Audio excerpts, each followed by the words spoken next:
The whole Discord thing didn't work. Again, that is really bad. Anyways, hi. Welcome on in. I hope you're good. I hope your weekend was good because I think it's Monday.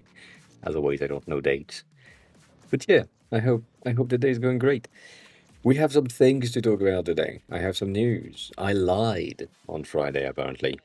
I wasn't expecting to lie, but apparently I lied on Friday, which is really sad. Couldn't have been the case. Cybersect, hi. Welcome on in. Welcome back. Kenna, hi. A pink theme, god damn it. Already changing themes. Ha. Gonna do my best. Gonna do my best to be on theme on that. On theme. I guess the issue or the thing that I lied about, I didn't really lie about it, but I kind of did. So obviously I changed that to the pink theme for some reason. Congrats on 40 streams. That's really good. Cybersect. Congrats. That is that. I appreciate it. Thanks a lot. Thanks a lot. That is a lot. I mean, yes, that is a lot. Am I turning into a fucking slideshow again? Yes, I am. This is now red because we're on the pink theme, but on Friday I said that I basically had the entirety of the last 2 months of work that I did on iOS merged to Android. Right there, not this one, the other one. And that was the case, I thought, but as the title imply, I messed it up. I forgot something, and I had to revert the entire thing and to put it back in place. So now that's done, but still. So instead of taking me a day, it took me 4 days. So I lied. But still, 4 days pretty cool. So in the current version of the Android version, which I can't really pinpoint link to the view, I know this is like the iPhone version that we have right here, nonetheless. The thing that has changed is now the system for the quizzes is a bit better. That's good. It's in review. Apparently, I had my first rejection. Yeah, right. Hi, welcome on in. I had my first rejection from the Play Store, which is crazy. Like, that's not something that I'm used to. I'm used to get through the you know, um, yeah, that's the thing. Pop, hi, welcome on in. I, so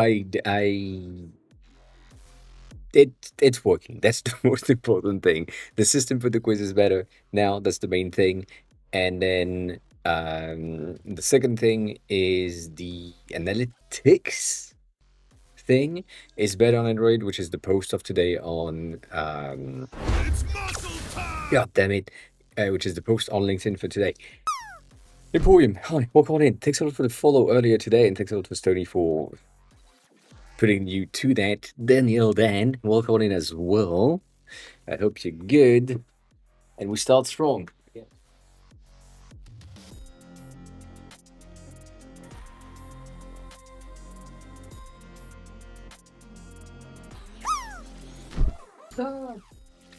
God damn.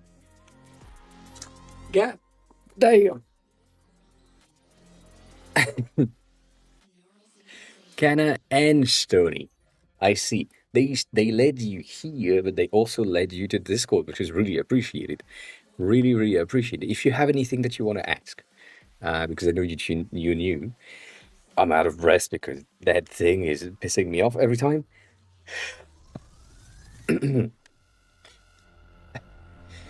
Yeah, if you have any question for front end, if you have any question for design in general, we do design most of the time. I'm not a dev. Need to say that up front, but I can help. So that's the situation. But yeah, if you have any question, feel free to ask. As always, you are welcome to ask anything. What the fuck was I saying? This, yes. So now we have like a better overall system for the quiz, for the data on Android, which is really good. The app got rejected for some reason. Reason being the privacy policy. that has been in the exact same place since the first version, hasn't changed, and has been validated for the past 70 versions, has now been rejected. So I don't know. I may change. I don't think it's going to go through, but we'll see. Nonetheless, on today's changes for the iOS version, hiragana and katakana, which are right there. If you tap on them, you get access to the analytics directly. And the goal is that if you're here and you tap on like words, you already are on the dictionary section with the data in it. So that's a good thing, ish. It doesn't work. That's the thing that I don't understand today. Basically, if I launch the app and I tap on any of these four cards, the kanji doesn't work just because it has an expansion. I need to add something there. Doesn't really matter. If I tap on any of these four cards at the top, first it loads the hiragana section.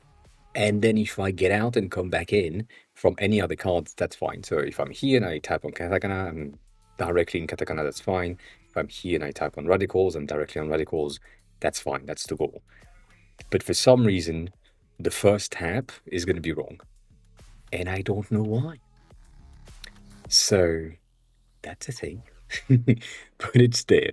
And then the other thing is I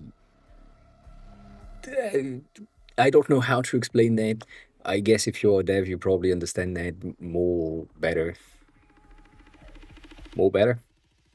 betterer than me. I define like there is a ton of analytics data that needs to be calculated, and that is or used to be heavy on the processing based on the amount of data that we have in there. It doesn't really mean shit, but it's there anyways. What I did is I have now a calculation file that is sending results to a result files. And so what this view is getting is only the results files. So if it needs to check whatever data I need to for that view, for example, it's going to take from the result files based on whatever it had in the past. So that's the good thing. But I had to migrate content, and that is not good. The fact is, specifically me, because I have like so many background things that are like running in this app for testing, it didn't convert everything. So I'm, as you can see, like this view at the top or center now is not giving me data when it used to give me data last week. And that's because of the migration. So that's bad. I need to fix that. And I don't know how just yet. But nonetheless, it's there. But yeah, that means that now the transition between like radicals to kanji, kanji to dictionaries and so on are way faster. And so we have most, if not all, of our transition for the bar at the bottom that works and that is smooth and that we like the transition and so on. But, like at the end of the day, that data is not right. The fact that I have, technically speaking, 100% of my characters for hiragana and katakana that are mastered, right? That's the situation. But then in the analytics view, it doesn't show that as 100% mastered. That's wrong. So again, even though I have my middleman file for data calculation and all that, it still doesn't work. So we're gonna see. We're gonna see what I can do. But that's the iOS version, so I don't really give a shit right now. I'm mostly working on the Android version to make sure that we have at least the space repetition system that works and that is aligned with what Google is asking me to have. So that's the plan. But yeah, that's some of the news. The second news that you probably have heard of, not heard of, whatever. Next week there will be no stream. There will be no stream next week. Yes, that's the thing. Yes, I'm out next week, so no stream next week. But we have this week at least of Monday, Wednesday, Friday stream. So if you have questions, ask them now, unless you want to wait and see other things. We have something to talk about when it comes to the inspirations and other posts that I have liked on Twitter. The most insane one is this one, which to me has been blowing my mind. And I'm gonna just move here so that you can see what I'm talking about. This thing has been testing with VO3, and I posted that on Discord. This is an entirely AI generated video. It's an 8-second clip. I know. But and also the sound design is really good, but just for myself. I am blown away by the quality of this thing. It has persistence for everything. The transformation of the reveal of elements is really good. Nothing feels out of place. And they have made multiples of these, but this one is crazy impressive. If I go in full screen and I just scrub through, the only thing that is like not realistic is here. The flaps, the distance for the flaps doesn't look like it would be a half of the box. The box seems to be kind of big in terms of distance from us to the wall in the background based on the shadow that we have here. And that flap seems to be a bit thinner than half, which means that it wouldn't cover entirely, so you would have a hole in the top. That's like me being me and being an annoying bitch and trying to make sure that I have everything that, works. Nonetheless, if I'm looking at this, what I was kind of pointing out in Nothing Moves, if you look at the window on the side and the plants and the faces and all of that, when anything goes on top or basically fly by, there is no changes in how the shape looks. So that messy because obviously, but anything else other than this frame right here that's generated in place, kind of as if it was printed on the wall, everything else is just moving from the center to the outside, and it's blowing me away. Like that is wild. So, what does that mean again? Because we talked about that before. We said that it will be soon-ish that we wouldn't be able to know if something has been filmed, animated, or generated. I feel like we are very close to that with this one. There are things that are like, to me, a given of, oh yeah, that's probably generated because there is like inconsistency here and there. There are things that just don't make it like the exact sense that it needs to be. Things like yes, also the side table are not exactly the same height and the same depth. Some of the elements makes no sense, as in you have 1, 2, 3.5 pillow that are not the same sizes as the 1, 2, 3 pillow that are here, so that's like type of thing that is a bit of a difference, but everything else makes sense. This is a down pending light, like this one out of a shelf. Okay, so other than that, if you don't pay attention, like again, if you just in your feed and you're scrolling through and you see that and you're like, oh, cool, interesting, and then you just move on. It is crazy. This one, no. This one I can tell from the get-go because of the material, the things, the refraction and all that, and also with the futuristic thing that is in there. But this one, I am blown away. That's the first thing. That is one of the first things that we need to talk about because this thing was kind of crazy. I also shared this. I don't know if I really talked about it last time. I don't think I did. Um, but the animation course was on sale or open or whatever. Something that I don't really understand, where you have people that are doing courses, but they are open for a certain amount of time for enrollment, so that you don't have too many people that are taking the courses.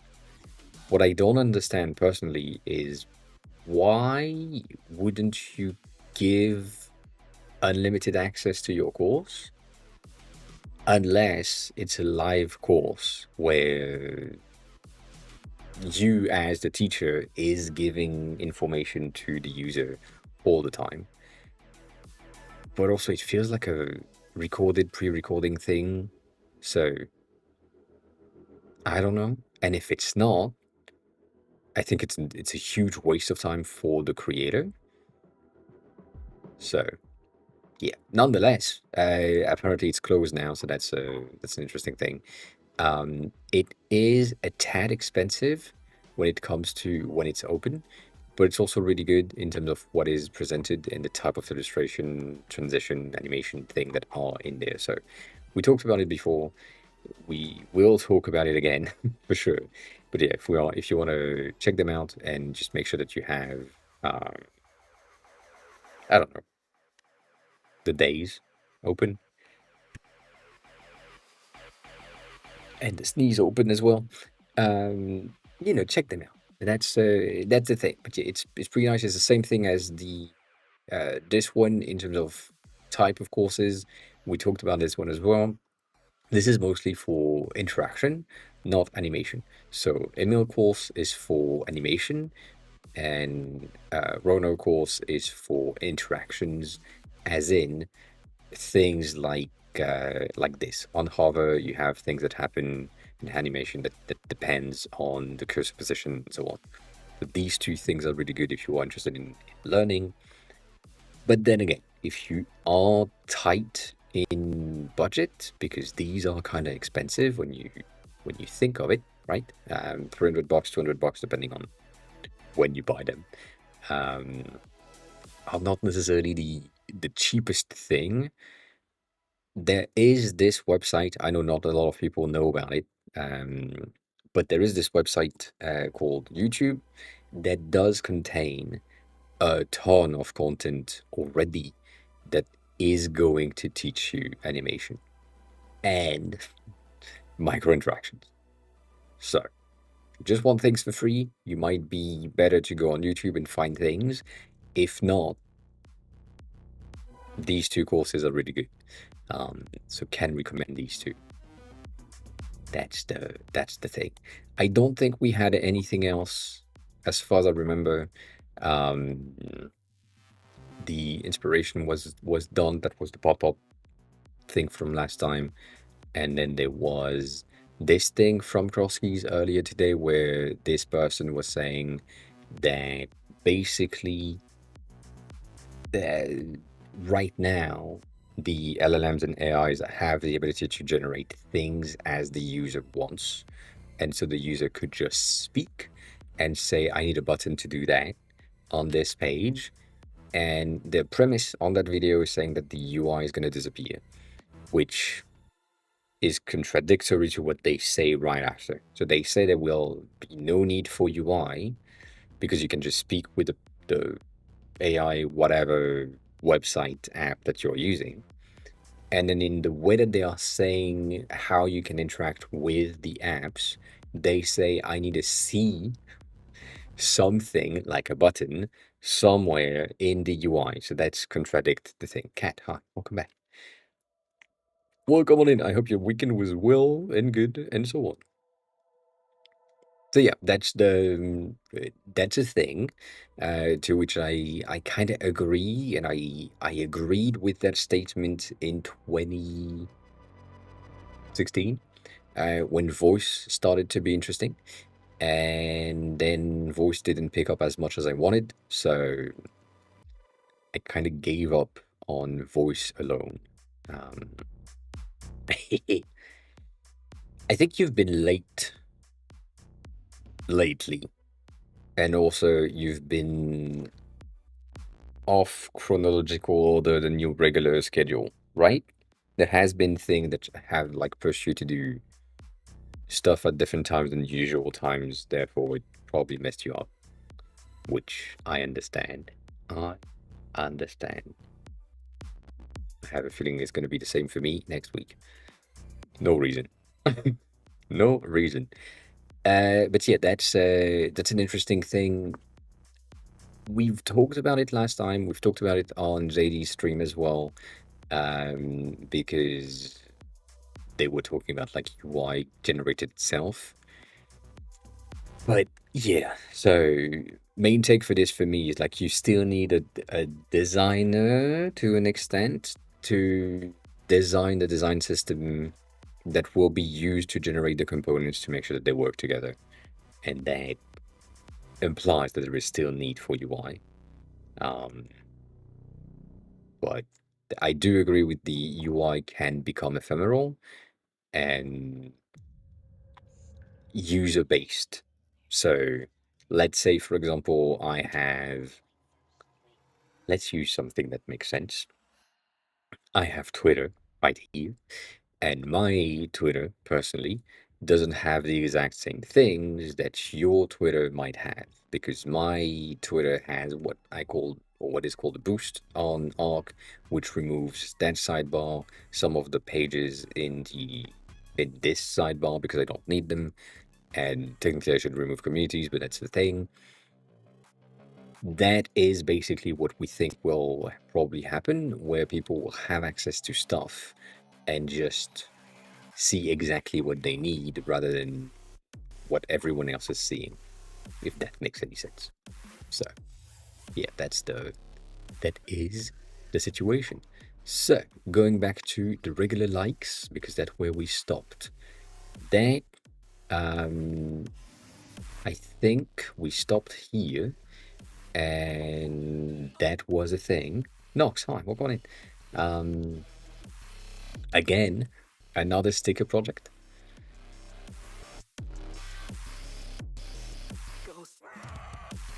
I didn't see this one. Oh yeah. The thing is, the sticker project already kind of exists on Framer from 2 years ago. I think there was a sticker project, but didn't have like the peel and the repositioning. That's pretty cool. That's pretty cool. We like that. We like that. Yeah, it feels like a lot of people have been playing with it anyways, so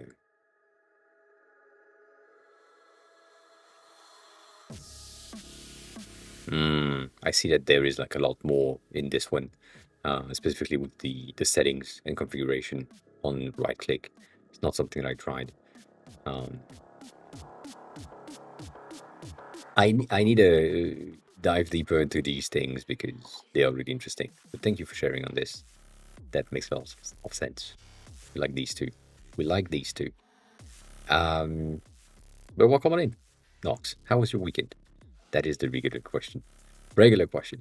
I liked Ash as always, but also I like this thing because Gleb is a creator of plugins on Figma and now is saying that they are making a plugin to export the settings in code. That is not the current case, and I'm hoping that this code export is going to be really good for a lot of front-end dev and non-iOS devs.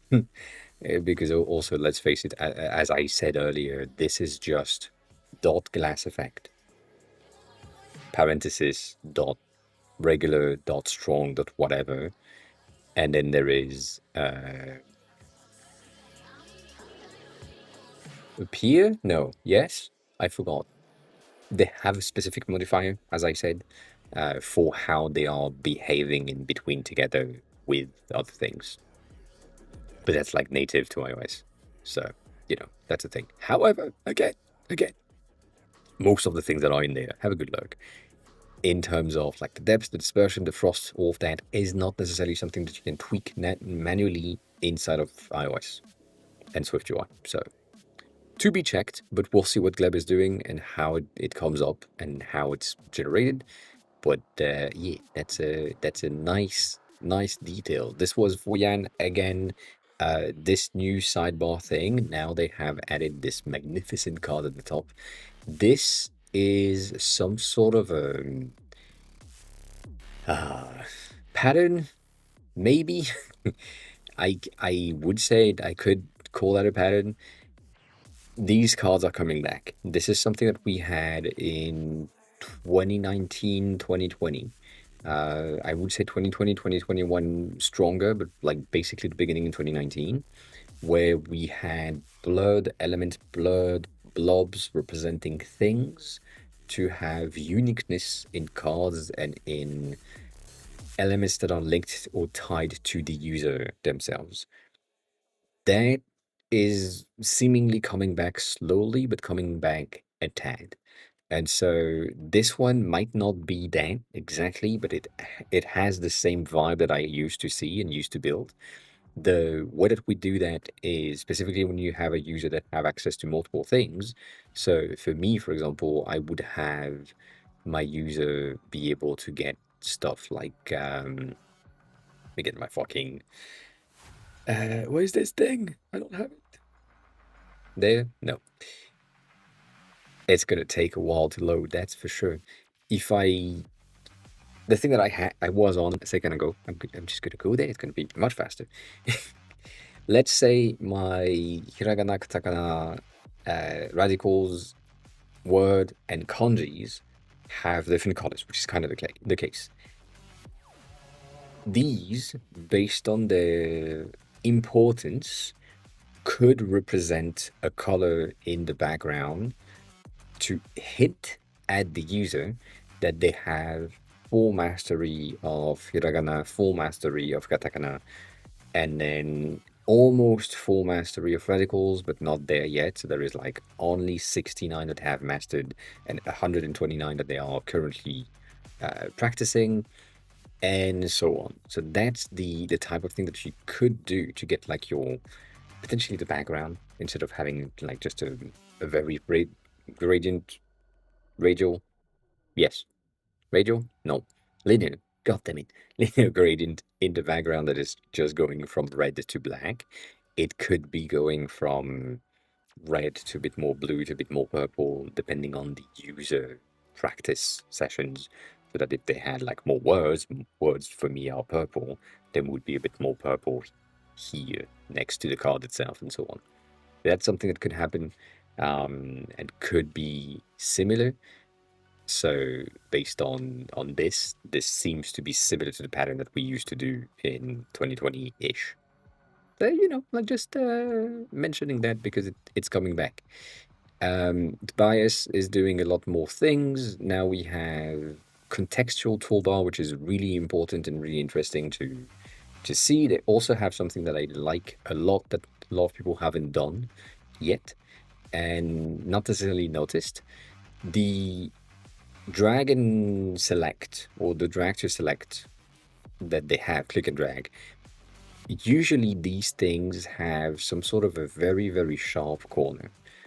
They don't want the user to know that the things can be rounded for some reason. And so what they did here is they rounded the corners to kind of match the rest of the vibe of the app itself. The thing that is really important on this one is the transition of I have one thing selected, and then as soon as there is two, we have more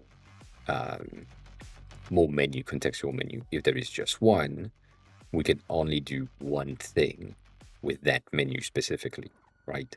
So if one is selected, it can either go into a folder or be deleted. If multiple are selected, it could go in a stack, it could be reorganized, it could be stacked together as there are the options, or they could make a folder with that or delete the two. That's a very interesting thing. It is adaptive UI, or what I call adaptive UI, based on selection, based on user actions that have different activities. The other thing that is really important for me and also for Tobias creation, when you look at the interactions, when selected, the elements are like scaled up by, I would say, like a 1.1%, 1.05%. So it's just slightly is raised from the floor, gets an outline, probably gets a very smidge more of a stronger shadow.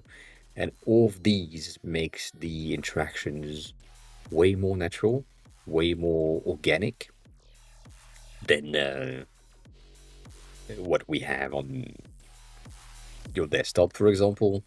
Like if I'm right here and I just do this, we don't have much selection happening. It's just it's it's right there. By the way, I'm gonna say that now because it's useful. Let's say you didn't want to have like the first three that I'm having here, but I wanted these three in the center. If you didn't know, you can hold the spacebar on your Mac, and with the spacebar pressed, you will have the ability to bitch. You will have the ability to move things around. I think I need to be on the desktop and not on the preview of the desktop. Right about here. Did they just change that, or is it me being? Oh, something is wrong. That is interesting. That's good that I'm showing that right now, and it's just does it work? Huh. Technically speaking, you're supposed to be able to use the spacebar to select something and move the selection. So when you're here, I know it works on Figma, or at least it worked on Figma. Yes, like this, where you hold the spacebar, you can move your selection. It's used to be something that is native on macOS, which is kind of interesting that it doesn't work now. I'm confused. Nonetheless, it's something. It's a bit of a change. Other than that, we had like some glass effects, some aqua that are coming back. I don't like it, but it's still there. Some people have been coming back with the iOS 6, 5 design and asking how we could recreate these today. A lot of people have already recreated these things today, so I don't see why they're asking, but why not? I rediscovered. I feel like I discovered their account every fucking month. Nitish is doing a lot of micro interactions and has like an entire website about their micro interactions.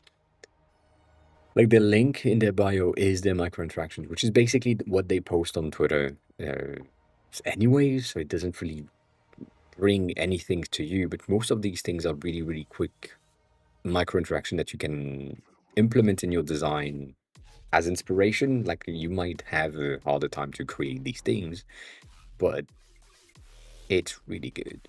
So, just for uh, reference and resources and so on, it's pretty cool. Delvin, hi, welcome back. How are you? So that's pretty nice. This one was really interesting. They have a bit of an issue from my point of view. Again, this is a me thing. Where when you look at things like right here, I have an issue with the spacing on the left for many reasons. For many reasons. Tony, hi, welcome in. Welcome on in. How was you?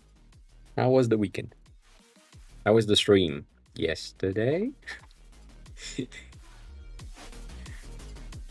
2 days ago? Yesterday.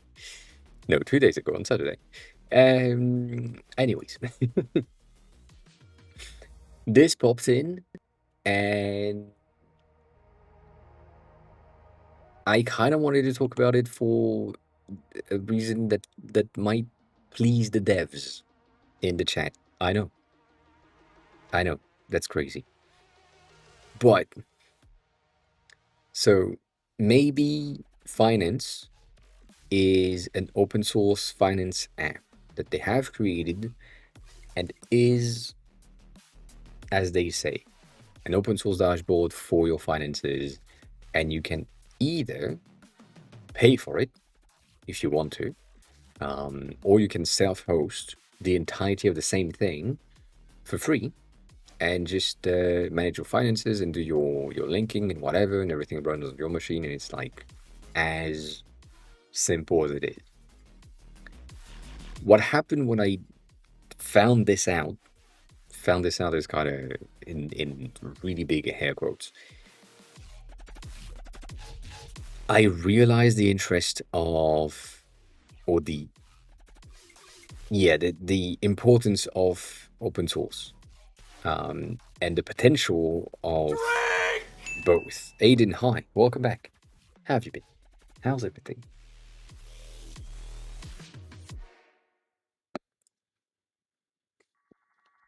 Thank you for the things. So, yeah, it's interesting to me because I really always have a very weird vision of open source. I don't like it in most situations, but this one seems a bit more on par. So that yeah, that's a thing. I think the reason why this one doesn't bother me as much is because they have a company, they have the product itself, and it is open source, or technically it is self-hostable. I don't know how to say that. You can self-host the thing if you don't want to pray. If you don't want to pay the pricing options thingy, and I I I see the point, but I also don't see the point. But I mean, if you have the ability to get something for free, you would probably go through the effort of doing the thing for free. But then if you like, you could get it for free if you know how to do the things. So that's interesting. Nonetheless, it's a very interesting project if you are into finance, and Aiden, that's a good timing for you. And yeah, it's interesting. It's interesting. That's all I'm gonna say.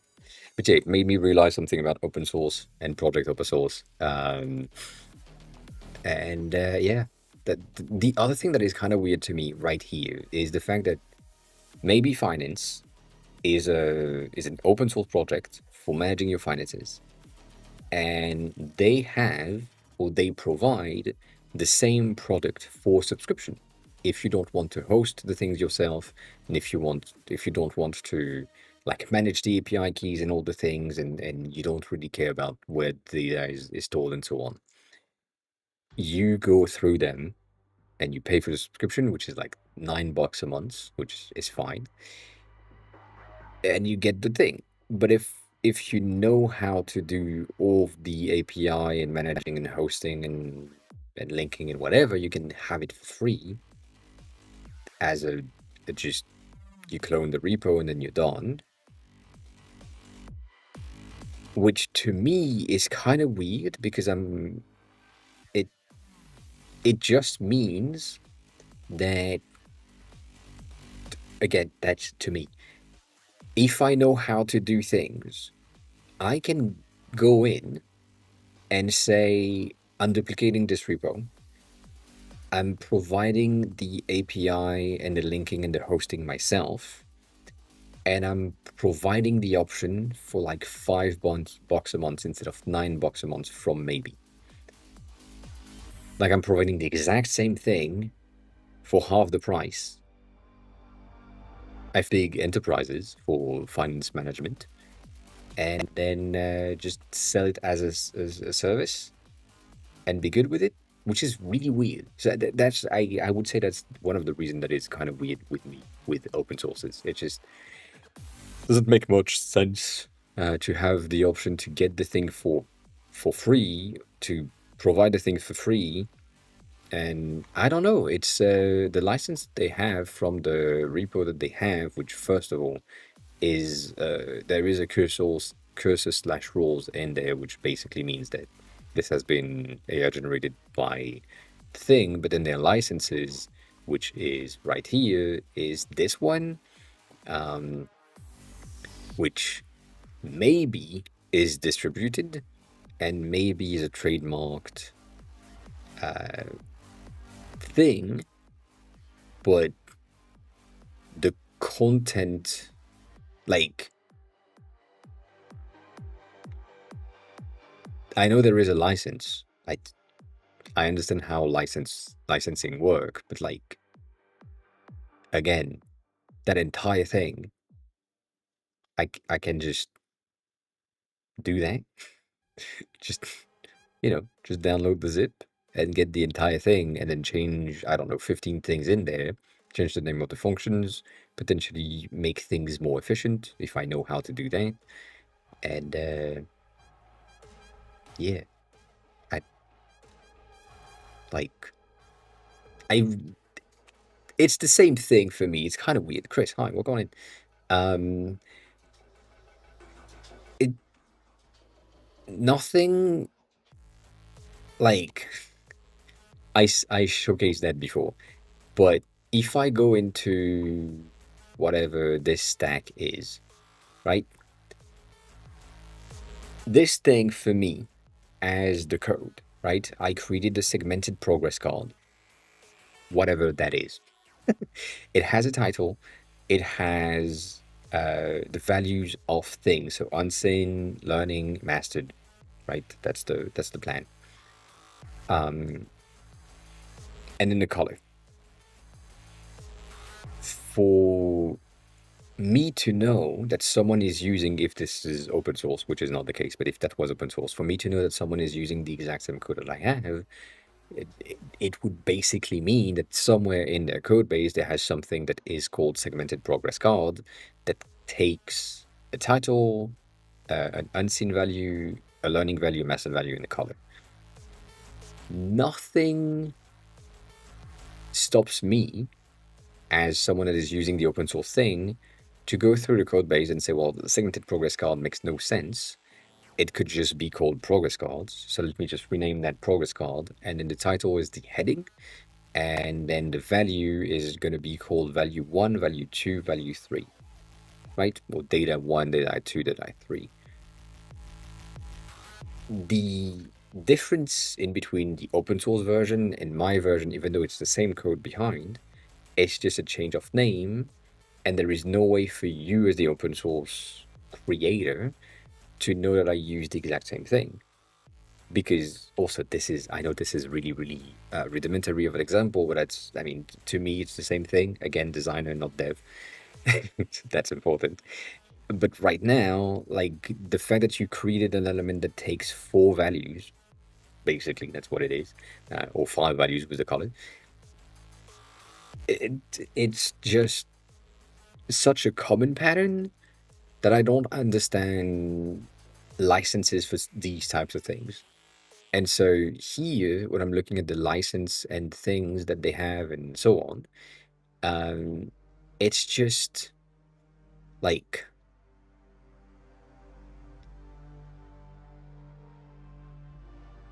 I don't get it.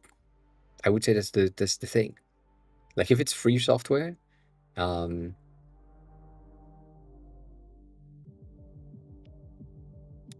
like the fact that I can copy and distribute this license, but also like that basically mean that the thing that I have is copy and distribute kind of thing. It it's weird. I don't know.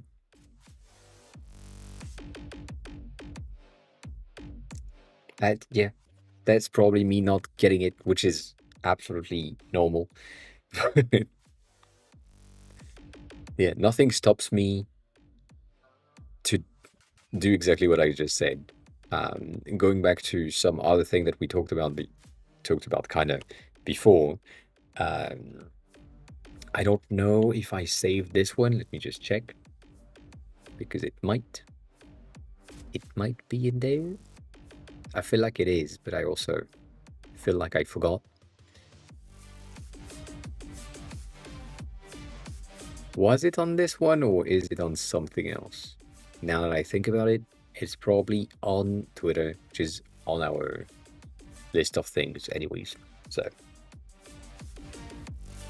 we'll see. But yeah, someone else has created like an app and someone has created a duplicate, like an exact duplicate of it. So, yeah. Yeah. I From the thing that they have said, which is again, it's their story, and I don't really know if it's true or not true or whatever. But like, um, it happens. They say something. I forgot where to say it, but they say something along the line of, "We were a company. It failed. Basically, we spent so much money in building the app, and then we just decided to open source the entire project."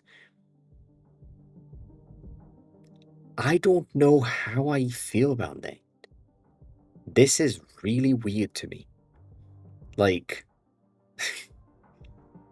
I specifically that value of spending $1 million in building the app, in like employee contractors and API and so on, and then deciding to giving out for free out of nowhere because the project kind of died. Something's weird about it. So, I don't know. It depends. It's just one of my likes of the feed. That's about it. That's about it. That's it. This one was really cool as well. This is like some of the older, newer slash different interfaces that we have seen. This is a bit more of a physical, non-physical elements. For music, this one is an app to ensure that you can train your ears to understand and notice differences in notes and tones and so on. It's a very nice concept and app, and apparently uh, it didn't get implemented, which is really sad. But yeah, it's called now. It's called Chat. There is no links, but it's called Chat, and it apparently exists. But this design doesn't exist, which is really sad. If it had this design, I would probably have downloaded the thing. But yeah. So then, Aiden, they do sell it. That's the thing. They have a version of the app in a subscription version, and they have a version of the app in a free version, basically in a self-hosting. So that's the thing that is kind of weird to me, um, because anyone that is looking for something, if they can get it for free, they would rather get it for free most of the times, unless like yeah. Also, yeah, that's an option. But yeah, I don't know. It's weird. Nonetheless, that's where we are. um,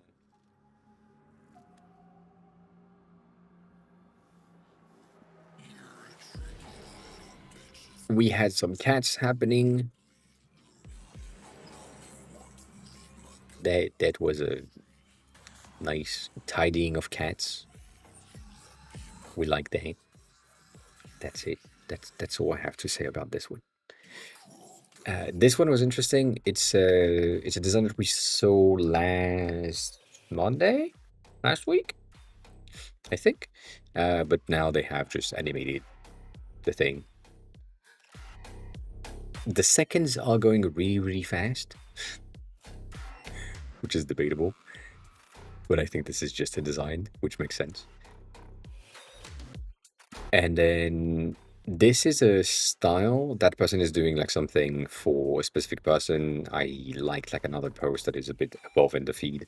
This is a specific style that is not coming back. It didn't leave, but it was mostly underground style, and now it's coming to the front of the stage, I would say. A lot more people have been implementing some more street style graphics into their overall branding, which is pretty nice to see.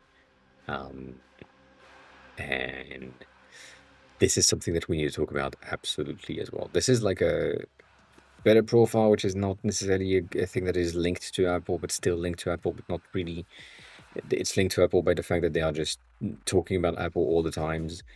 And this thing is a concept that has been proposed by someone on Twitter, saying that if we had like a transparency slider on the latest iOS version to ensure that the user could define that, I understand that this is something that the users would potentially want, but that implies so much. And this is something that Apple would never be willing to do. The reason for this is Apple is protective of their creation, less in the past few years, but usually really protective, and they want to ensure that all the users will have the best experience with their devices.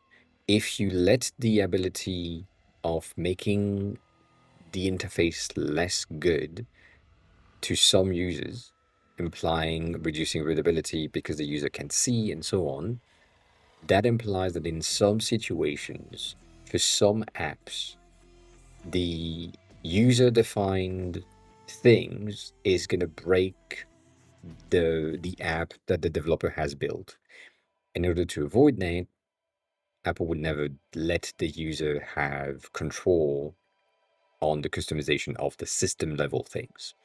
I think the only system level thing that you can have is the font sizes and potentially the reduced motions. High contrast is the thing, but high contrast doesn't really change the behaviors. Whereas here, having the thing more transparent is creating more noise and more visual annoyance overall, so that some people will have like a hard time reading. But yeah, this is an interesting thing. I don't think that this single slider could end the liquid glass rammer. That would basically mean that most people would have something that is inaccessible, and that is not good. Not good at all. So yeah, Dust, hi, what on it? How are you? How is everything? This one was really nice. It has like this glitch when they click, and I don't like it, but it creates that kind of flash of chromatic aberration, which is interesting. But that's about it. God damn it. Well, I'm sorry about that. I'm sorry about that. If it's the end of it, that's good.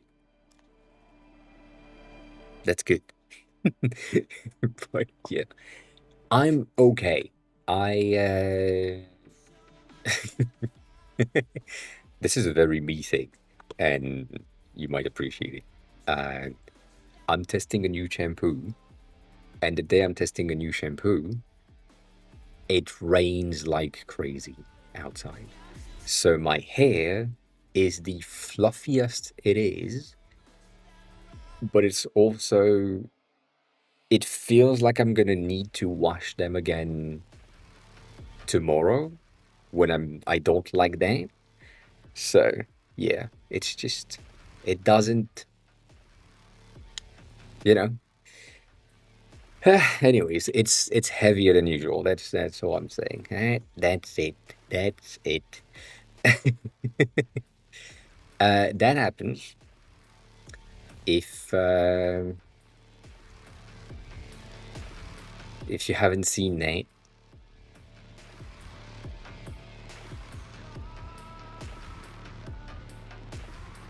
Yes. So this is a glass bottle for beers so that you can stick them in the sand and therefore they don't fall down, which is something that you can already do with beer bottles. But yeah, the ER person saying that that's not a good idea. It is not a good idea. Yes. You can stick it in things like the sand. Anyways, this one is impressive. This is an infinite text thing. So I see some sort of a glitch in the center, obviously, right? There is like a transformation, which to my knowledge is probably some sort of a mask to make this thing work. Haven't checked it out, right? But it's interesting to see how they have created this, like that's a nice details, right? It's something. It's something. It has a bit of a glitch, but I would have something a bit different. And yeah, I think I would. Yeah, it is. It is basically two circles. I'm thinking. Yeah, yeah, probably. Uh, with a mask. It's just the glitch makes no sense though. It would be even yes, that would be much better. CSS mask with an angle gradient wouldn't result in a better output. Kinda. Yeah, maybe.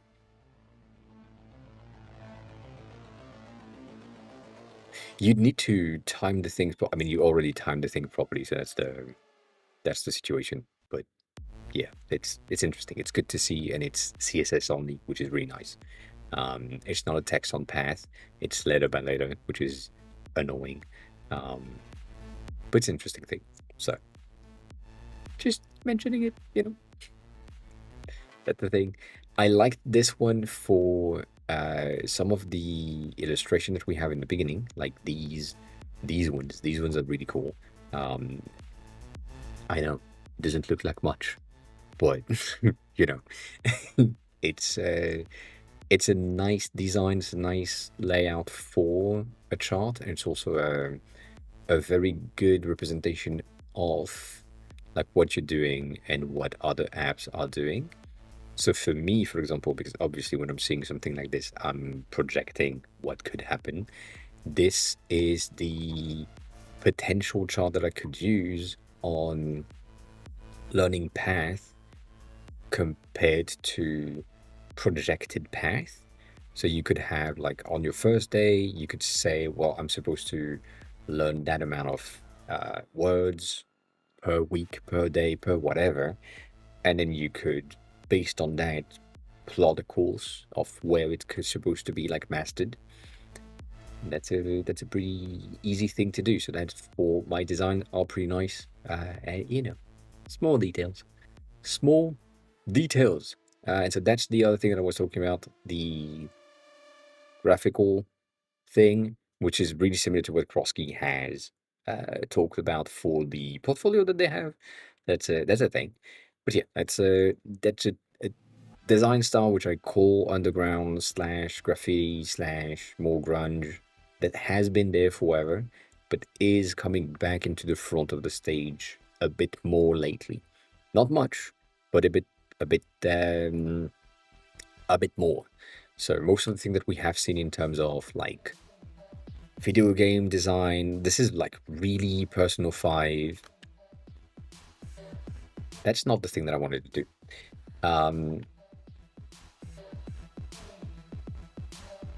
Like a lot of these styles, when you're looking at it from a stream point of view, these designs and these things are really, really appreciated. They are kind of hard to recreate easily in terms of OBS and animations, but these are the thing that you kind of wanted. So that design is kind of the same thing. The fact that I reloaded is kind of sad. Nonetheless, that's something that is coming back slowly, but coming back. Same thing here. I kind of like these because it's pastel, and I've been talking about pastel for the past, I don't know, year and a half. They have a bit of an issue with the radius here, which I'm sad about. It's such a small thing. Such a small thing. but it could be better. But then you can also see something that is really interesting. I wish we could see the A and N in capital in underneath to see what they have. These cards on their own are really boring, but they have added a very simple illustration, graphical, geometric things, shape in the bottom to just make them more interesting. And also to make them more differentiable words, English. Differentiated, recognizable, yes, without just colors. So if you are someone that has vision impairment or you are colorblind to a certain extent, as the achrony, which means that you see in black and white, if these were in black and white, you wouldn't be able to differentiate the two because it's just A beginner, N beginner, lowercase a to M, lowercase n to Z. Yes, I understand, but right now you can see the star, you can see the bigger star, and you can just really, really quickly differentiate between the two. So that's the thing that is really cool. But yeah, like that's there's more details, you know. Yeah, I think the e-ink display is not a bad idea. The usual thing and the way that you can check that, and this is something that we have done many times. Let me go there, that's going to be easier. If you have an image and you do not know if it's going to pass or not pass for accessibility's sake and so on, the easiest thing to do is inside of Figma or whatever tool you're using, you just change the values to 25% more exposure and potentially 25% more contrast. With that, do you see most of the vital elements, right? Can you still read the text? Can you still read the content? Do you still see the things? Even if it's faint, if you can still read the things, you kind of good. That's the first thing to check to ensure that, you know, you can recognize things and things are it's that doesn't cost you a lot of time. Like this is 2 fucking sliders, you would be good. So this is the first thing. The second thing is if you just want to make sure that the saturation and color blindness option is just like you take the saturation slider to 0 and then you have the thing in black and white. That is the way too easy way of implementing the things. But yeah, you can use the free seat. You would have like a pretty good output with the free seat in the beginning. And I'm not gonna plug myself much, but I have a boot camp about Figma to give you everything you need. It's like 9 videos, be able to just use Figma like me. Not necessarily as fast as me, but you know.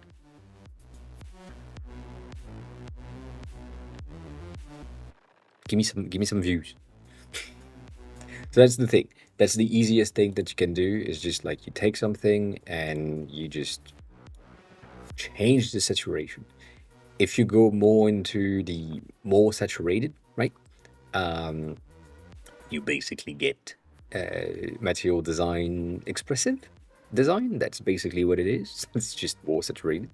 The contrast level is not necessarily something that you want to touch, but you know, like really simple. I guess something like this, a bit less exposed and more contrasty, would give you a better result in terms of differentiating things for accessibility. But other than that, not necessary.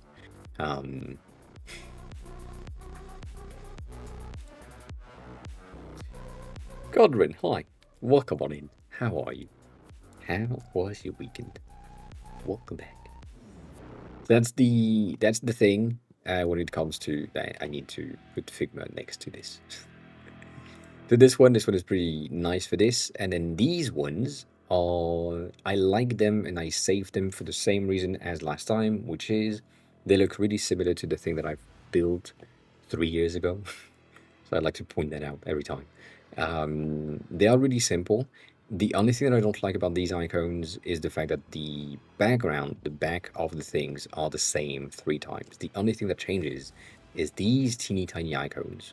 Like these 3 things right there are different, but the backgrounds themselves are the same. That, to me, going back to what I was just saying, isn't good enough to make sure that the user recognizes the icon at a glance. They would need to read the text, which is fine. You have a text. But if you just wanted to have something at a glance, would be good. Dust, did you know? Did you know? I have never set foot in the UK. I have never been in London in my life. I know. I know. It has never happened. I have friends there. My sister has friends there as well. I could. I don't know why. I have never been to the UK. And yeah, I've been to Denmark, I've been to Norway, I've been to Sweden and Finland, but Germany, all of that. But like the UK for some reason, no. Like it's weird. I know. I know. Never been there. I don't know. I have been to Norway when I was 6 years old.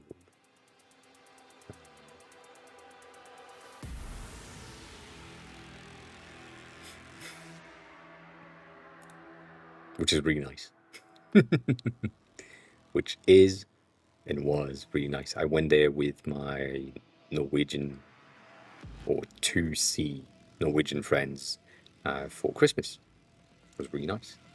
Which was really nice. Again, this is just pastels, so I just kept that in.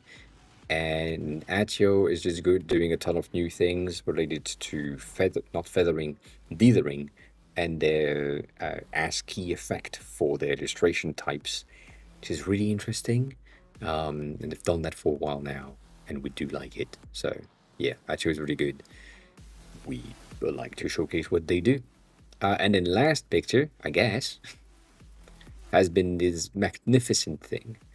I don't know if it's related in any way. I don't know if the bag is based on the dog or if the dog is just like this and turns out they look the same. I don't have the lore behind it, but it's just so good. Like, that makes so much more sense. So, you know, small details. Small details. But yeah, that's about it for the likes on this side. The likes on this side, you have a lot of things that I can't really show you because of ass. But then glass, as we talked about on last week, a lot of people have been doing things like this to showcase content. And yes, but also absolutely not. There is one, I don't know if it's on this one. Let me see if I have it. I think it is. But also, you know, the ass. So I can't show you. Someone has done like a full design overall, a full design in glass, and that makes absolutely no sense. And I hope I liked it, and I don't think I did, which is really sad because that's a very, very good example of what not to do. And I wish I saved it. I didn't. God damn it. My bad. My bad. But yeah, basically what they did is they put glass on every single element on their app design, and it's basically against what Apple is recommending, which is really good to see that some people are doing it anyways. And what it results in is something that is absolutely not accessible and also doesn't really convey any hierarchy of information in the view. everything is just glass, and therefore everything has the same material. Therefore, anything that is needing user attention doesn't stand out.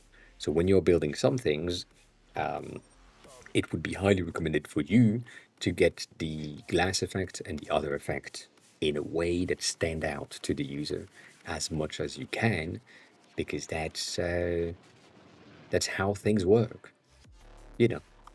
But yeah, that's a small detail.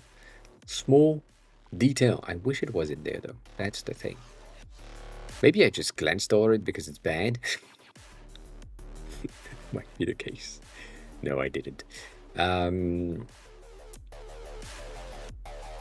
yeah. Yeah, I again, as I showcased many times now, and I think we talked about it before. It's sorry, that's my app. It's good. The preview, the glass effect that we have, the things and all that, like all of these things make sense, and the calculation makes sense, the transition makes sense when you are like in the native apps, like the App Store, because that's one of the best for this. The navigation at the bottom is really good. When you start scrolling, it's in there. Sometimes it just goes away because it's not necessary. The transition between search and not search is making a ton of sense, and that is good. However, the transitions at times isn't as good as it needs to be. So right now, for example, the bottom gradient that is added for separation with the bottom space, because I am on dark mode, it stands out too much. And if I switch this to light mode, it's fine, right? But as soon as I'm getting something that is like a bit of a darker shade of image, I don't know if we have one that is available in there. I doubt it. Maybe this one? No. This one? No. I don't think there is now. Um, yeah, this. It's the same thing. The gradient at the bottom is kind of pulling me out of the transition, even though right on regular themes, it's just good. It works. It's fine. But nonetheless, that doesn't change anything in the fact that the liquid glass thing that they have created is really good, and the people that are complaining about it is the people that have, for some reason, the decision to do this as their backgrounds.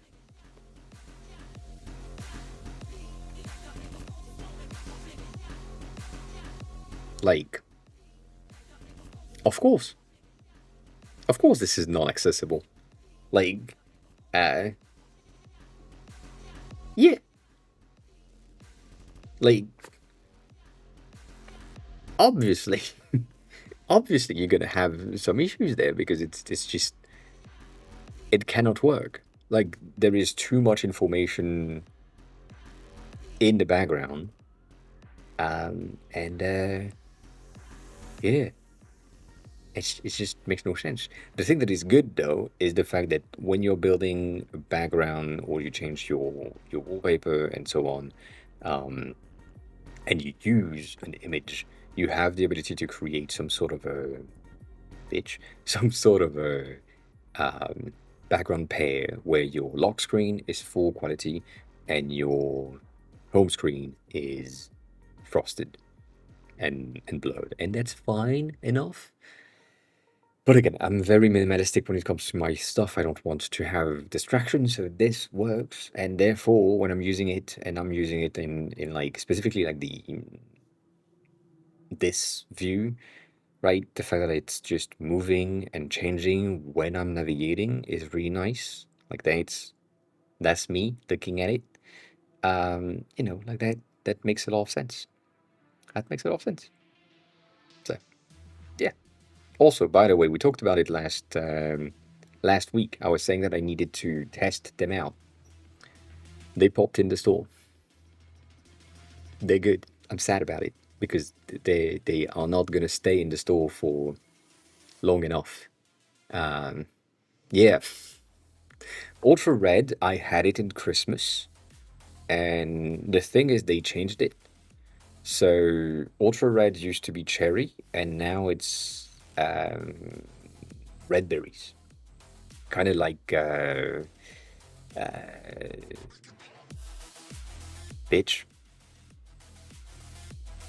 the red ones. I forgot. It doesn't matter. Ultra black is blackberries, and it's really good. It's really nice. But this is the Czech version, I think. Let me check the Czech.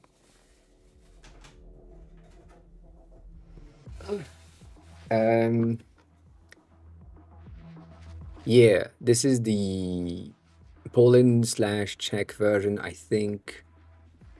And yeah, I can't really read that, but yeah, it's imported by one of the shop in France. And I looked at their prices because obviously I looked at their prices, and goddamn, I will never order from them. I'm happy that the fucking shop downstairs is doing that for me because golly, that's a lot. That is a lot. I don't know if I do that. Yeah, right there. Um, they are selling these things for too much. They have this one, and because this one is coming from the US, they are selling them for $7 per can. Per can.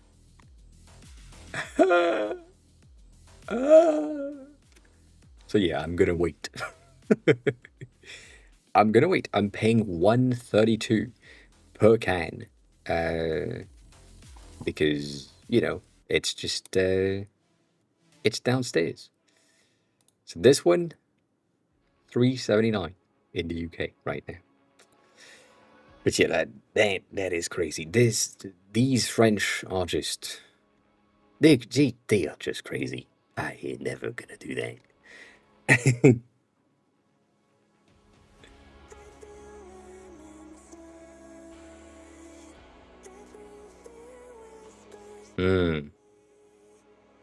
I need to read that post. So I need to skip that song because it's shit. And I need to reload the page because I don't have access to that link. God damn it. But yeah, this one is an interesting website. There is like others that exist, but then I'm seeing this and I'm like, this is Red Bull blueberries that is only in Japan when I'm not in Japan. What the fuck is happening? Like, I need to go back like yesterday. I mean, I need to go back yesterday, but goddamn, I'm sad. Anyways, so yeah, I haven't tried the pink ones yet. I haven't had the blood orange. It hasn't popped in my store, and the pink one don't exist here. Like, I don't have them. That's the reason why I haven't tried them. Otherwise, I would have. The one that I have is the apricot one, which is really bad. I really don't like them. Like, bitch, can I read? Yes. Thank you for the zoom. We like this one, the ruby pear edition is the one that I wanted to have. Can't have it, doesn't exist. The current one, like this one, is the one that I want to have. Can't have it either. Like the peach is the one that I wanted. Not there. Skill cash. Skilly cash. What on it? Welcome back. And I don't have, like, the one that we have currently are these ones. They are shit. The dragon fruit is fine, and the watermelon is just shit all the times. I think we had that one for like a week, and I think I had one with like one. That's it. It's France is really bad. The one that we have most of the time is this one, which is fine. But I want the other ones. I want the Japanese versions just because they make more sense. You know, like that makes sense to me. Same thing. That makes sense to me. And that's peach. So obviously I'm gonna like it.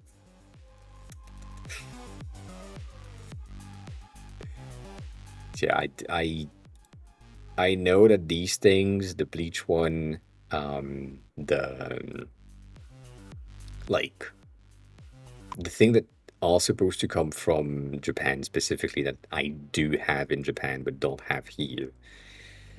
It's kind of annoying, but yeah. I haven't known. That's interesting. I didn't know that existed. I didn't know that existed.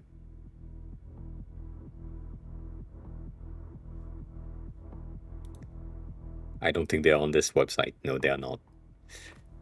That's it. That seems like a good combo, to be honest. It could be really fun. Um, yeah. No, I mean, this website is French, so obviously it's going to be bad. uh,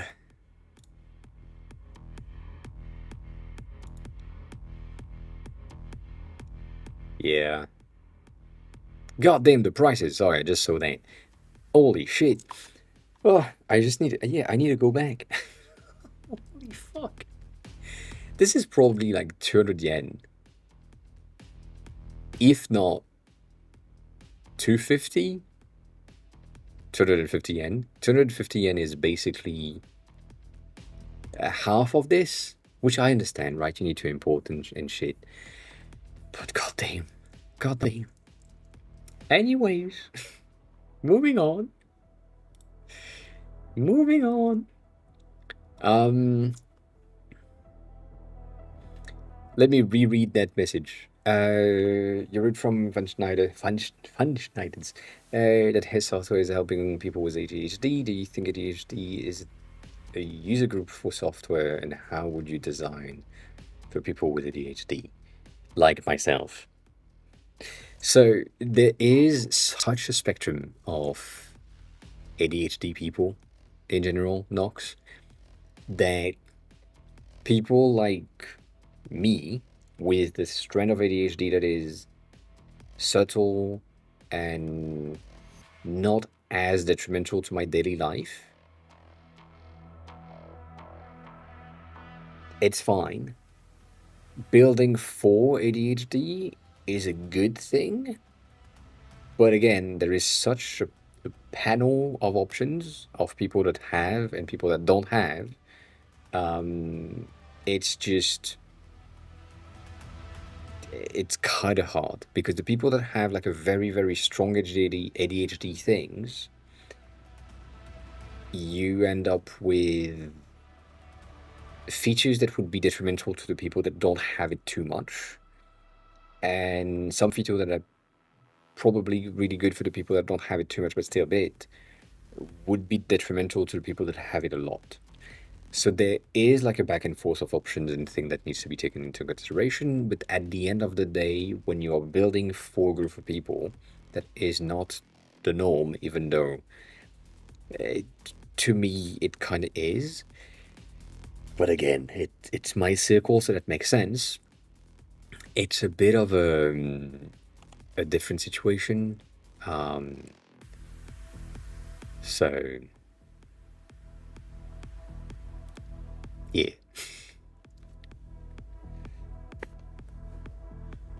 I I would love to have like a website with the design that you have, Dust. You know, so that I can trash it out. Um,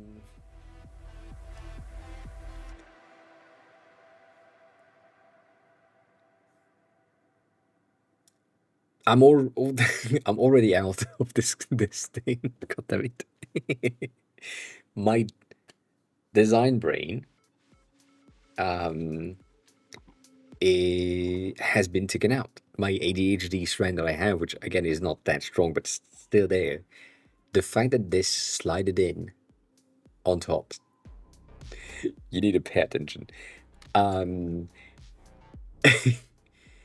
Also, this, my mind in general, is something that I have tried and it doesn't work for me. It's also the same thing as Milanotes, and it doesn't work for me either. Um, I really haven't found something that works for me in terms of organization and setting up the content that I need to, you know, organize around my IDs and my stuff.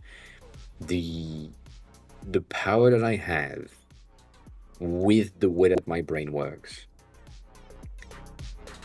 anything that is important is never lost. It might be inaccessible at times, but it is never lost.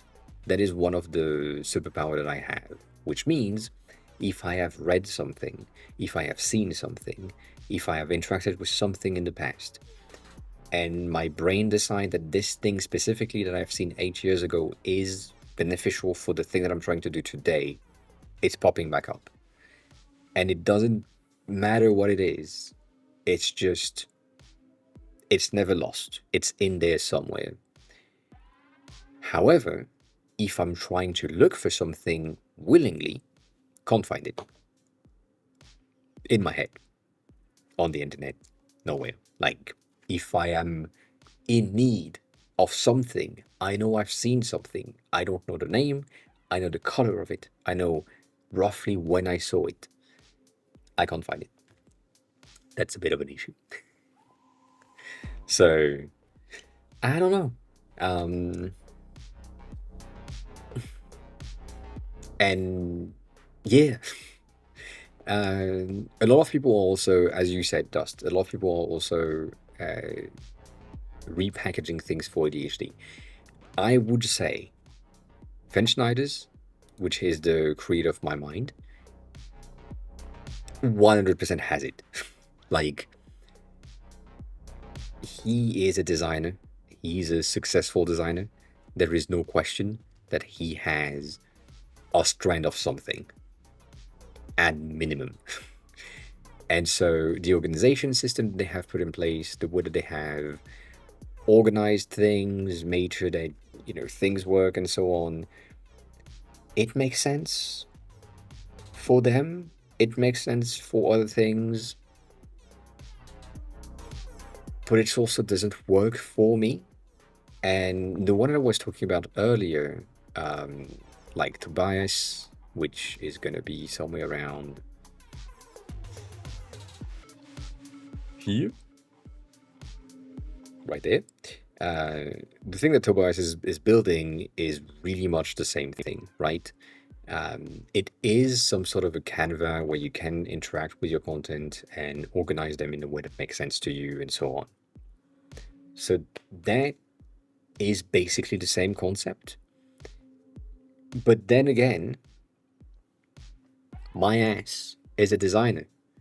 This looks so much better to me as a designer than this. This is sterile. This is Pinterest with content. And so it's interesting, but it's not necessarily good. And it's the same thing as this to me, specifically when you look at them in a way that kind of makes sense, right? And I think I haven't read that message from this, but I feel like it's the thing that I'm about to say. Let me read it first. I was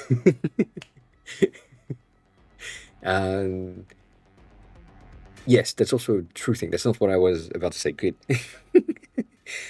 The thing that I kind of think, and that's also a bias on my end, people with ADHD do not need organization systems. They don't need structure. I don't need structure. I need chaos that I know. I need understood chaos. So Milanote is a bit better because it's more chaotic than me, right? This one is too sterile and too structured to an extent to make sense. And what Tobias is doing right here is a mix of both. If you look at how I work in terms of, let me see if I have it here. No, I don't. If I look at some of the latest work that I've worked on for clients, it's about brain. You're supposed to be like right here, right in front of my face, right there. Cool. This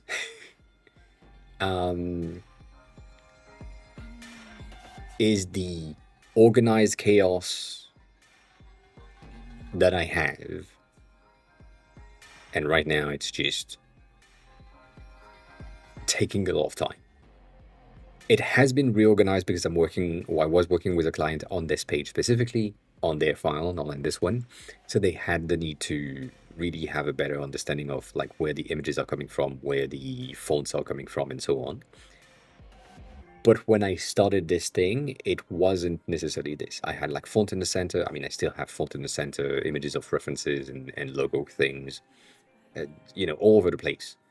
And so that is the way that I work. I know, and on this file, I know less because no page names, no file names, whatever. But I kind of know where I put things and where I organize my content to make sure that I can just pinpoint stuff and just say, well, I know that I've worked on this version right here, which is like the CRT version of the logo, which is really interesting to take a look at. I know it's there because my brain just, again, as I said earlier, I don't lose track of stuff if I don't look for them because they are in my brain somewhere. And so if I'm thinking about some stuff and I'm like, yeah, cool, that was a pretty interesting version I did. I feel like this is a one that could work for this client specifically, whatever, blah, blah, blah. But technically the one that we went to something else, which we have around here and so on, right? Because I know how I organize my file and I know how the chaos was when I started like organizing things, it makes sense to me. Going back to my own file, my research for myself is very minimal, but also all over the place, right? You have these bitch ass thing in the center. You have this thing that I did on myself on my own. You have Yeroin's logo right here, just for no fucking reason. And like that's some of the stuff that is right here. But then you go in where I worked. That's how I work. It's chaos. But I know exactly where things are and how I need to go to things. Exactly is a big word. Roughly where things are, and if I'm looking for something specific from this bird's eye view that I have right now, I kind of know. I want to check the character design, it's right there. I want to check the dictionary design, it's right there. I want to check the icon design that I defined, it's right here. I need to check how the segment for the selection is supposed to happen, it's right here. I know where they are because the chaos itself is the chaos that I have created myself. And if I'm going into my mind here, again, this is like Pinterest. And when I'm looking for things on Pinterest, I'm lost. It's helpful, but I'm kind of lost. I think there is a lot of search and options in there that makes it way easier for me. But also, I don't know. It's not something that necessarily worked for me specifically. So that's the thing. Nonetheless, going back to the article that you were talking about, I do think that differently wired brain people have different needs for how they organize their stuff.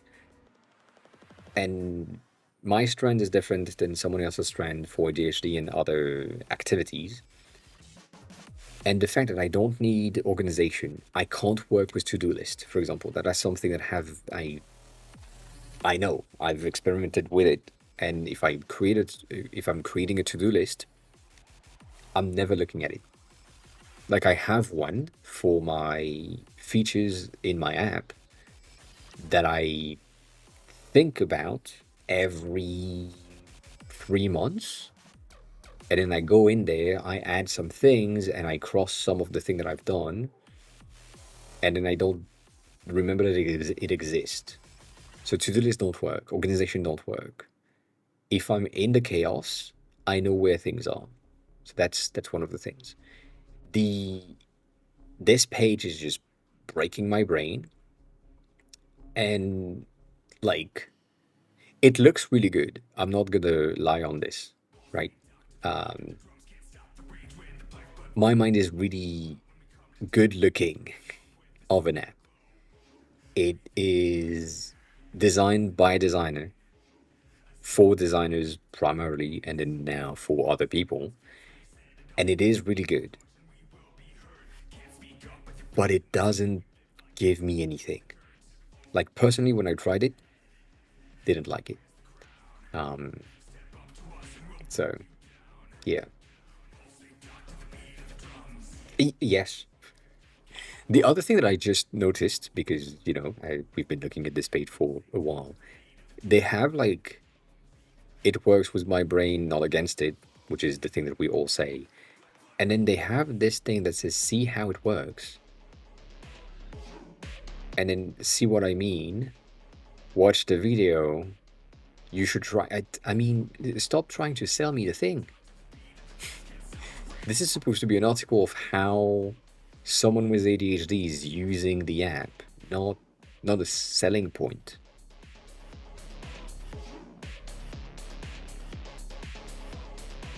So like, that's weird to me. But yeah, at the end of the day, why not? Why not? Why not? But yeah, it's interesting. It's not where I would be most of the time. And again, going back to this thing, less designed and less free. I mean, my mind is not free, but it's kind of free to an extent. I forgot if they have like a pricing page or something. Yes, right there. Like, they have like the free trial that you can use, but then you end up with like something that you need to pay for. That pisses me off as well. Like, that's not making any sense. If it's an organization set up, and I need to check it out, and let's say, I don't know, I have ADHD and I'm forgetting about things, the 7-day free trial, I click on the thing and then I forget that I did the thing, and I'm receiving the email on the 6th day saying that my subscription is going to start, and I'm like, subscription for what? I don't know. So I don't like this.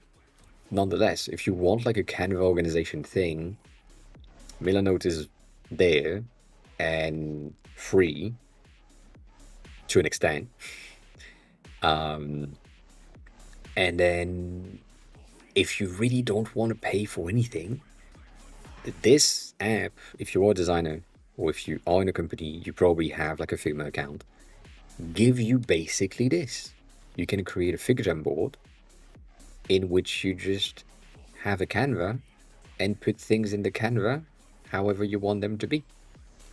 So, if you want images, if you want text, if you want whatever, and you can make them not flat, not organized.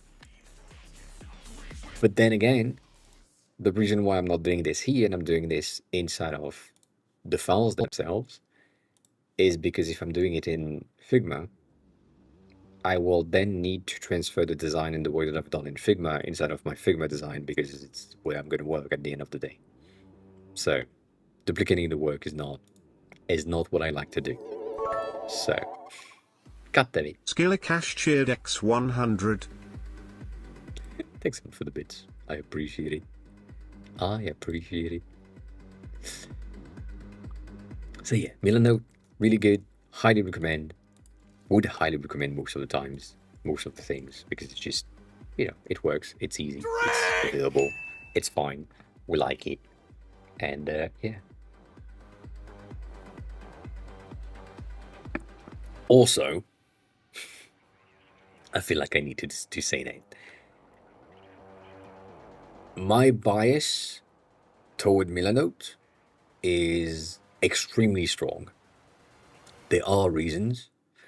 I'm sad about their decision to put things behind paywalls. And I've been using Milanote for, I don't know, a long time. Let me see if I can find that first email somewhere. Because that yeah, 2018 2018 is what I've received.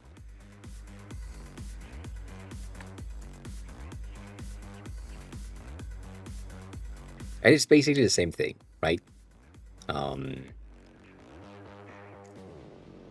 But since 2018, since exactly February 2018, which was some of the beginning of the company, if I remember correctly, I've not been recommending this all the time, but like mostly every time someone is asking for whiteboard and an organization system and things, this is what happens. Trophy, hi, welcome on in.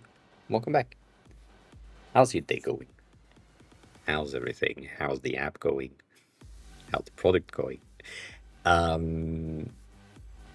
So that's really nice. And so therefore, because I found it when it was early and they had like just started and had things for free, I have some things that are like tied to my experience with it in the beginning, in the start of the tool, which makes it more tied to how I learned with it. So obviously biased. Take that into consideration as well, because that's the thing. But yeah, Notion is really good as well. I tried many times. I hate it. I hate Notion because it's text based and I can't do text. To be honest, the thing that I want to have is an implant in my brain that is linked to something, or not an implant, but yeah, something that is just reading my thoughts and transforming them properly into, the the design that you want to have and so on. So, yeah.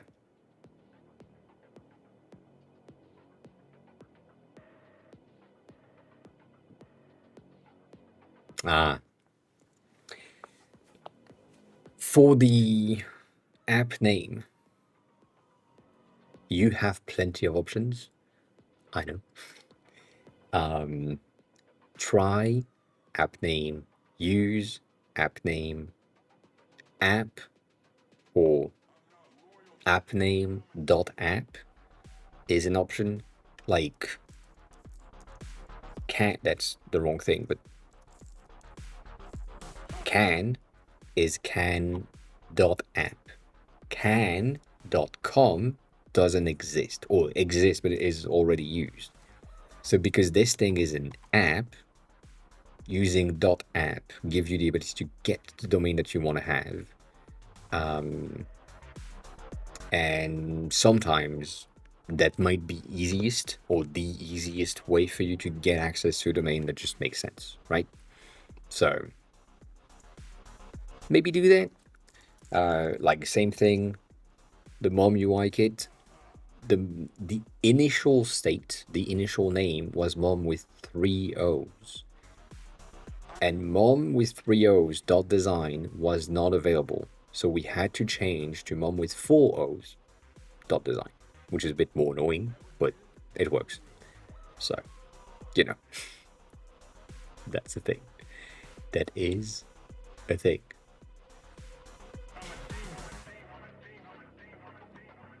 I need to check things in there.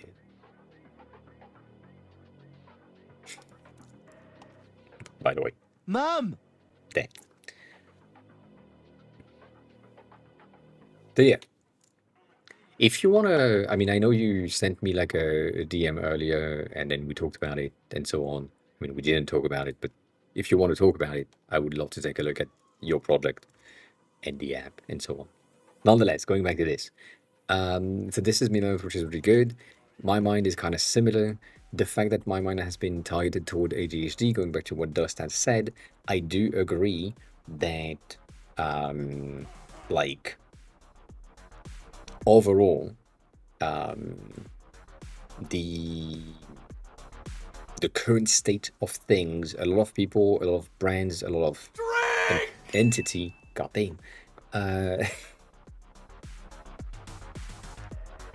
have been using ADHD as a marketing tool to get more views on some things, which is not necessarily a good thing, but yeah.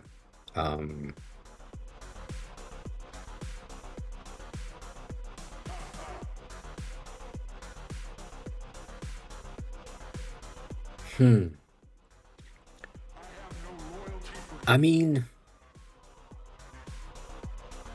you probably don't remember because it doesn't exist anymore.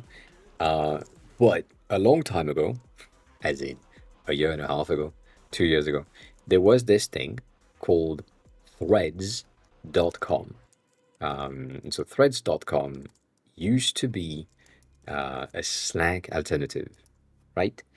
And so the the thing that was in there was a really good tool to replace Slack.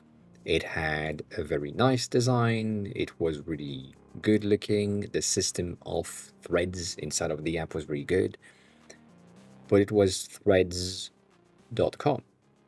And so that is the reason why Facebook now has threads.net as their initial thing, right? And so threads.com is a link back to threads.net.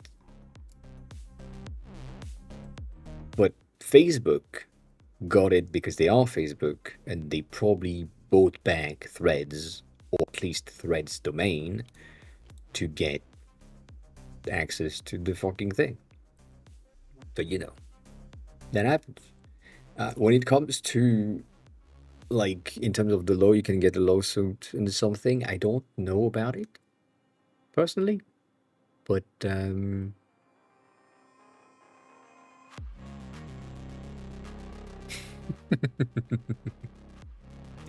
also about the Figma file thing.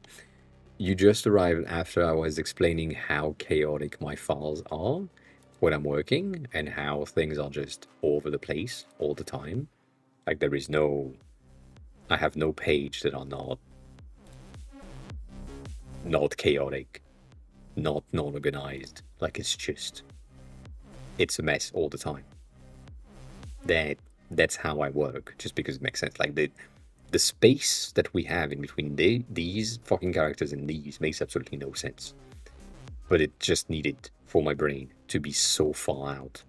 And then most of the information that is necessary is around here. These things are just massive because I just needed them to be bigger for some reason. But most of the things that are interesting is around here. Like most of the research for the illustration and tiny icons in the app are around here. Otherwise, like, again, most things in there are just all over the place. So don't worry about your Figma file. I will trash it for sure if it's not organized or if things are not named properly. But at the end of the day, if it's how it works for you, that's good. That is good.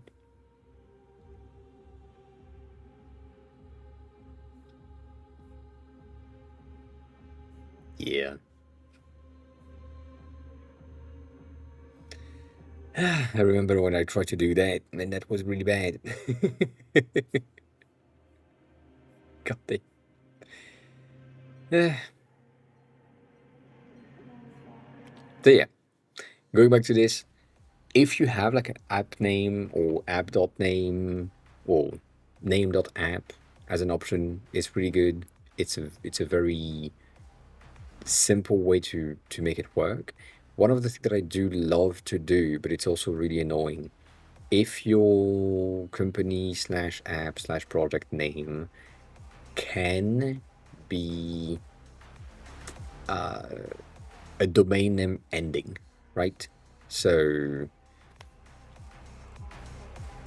for example, the the company that I used to work for is called Brainit. It's really weird because like they wanted to write it like this in the beginning. They wanted Brainit as the name because that makes sense. And then what happened is it was already used, and therefore they had to, because French, they had to use different word or different sound. And so the French EE is E. So most people said brain net instead of brain eat. And when you say brain eat, people hear brain eat like this. So this is really bad. But if for some reason they did that for the domain name, which obviously is already taken, but if they wanted to have brain.it, which means like brain it for Italian website or something, this is something that could really work really easily. And so if you can find like a name of something that just work for the URL ending and play with the word, that is an interesting situation. Um,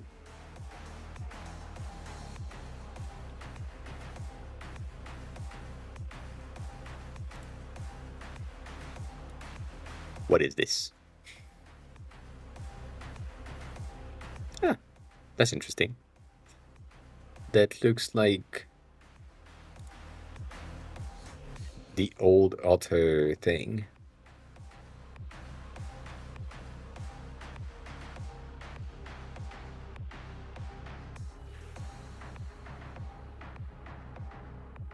Hmm.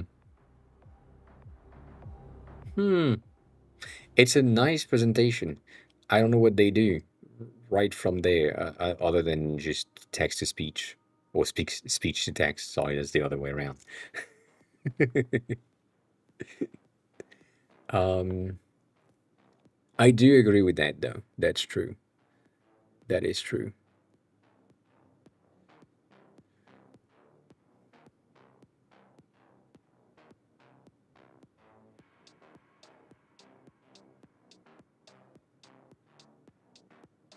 How much is it, though? That's the question. That's always the question. You know, 2,000 words per week. That's 10 minutes of speech, roughly. Um, hmm. If you, I don't know if Oasis is still there.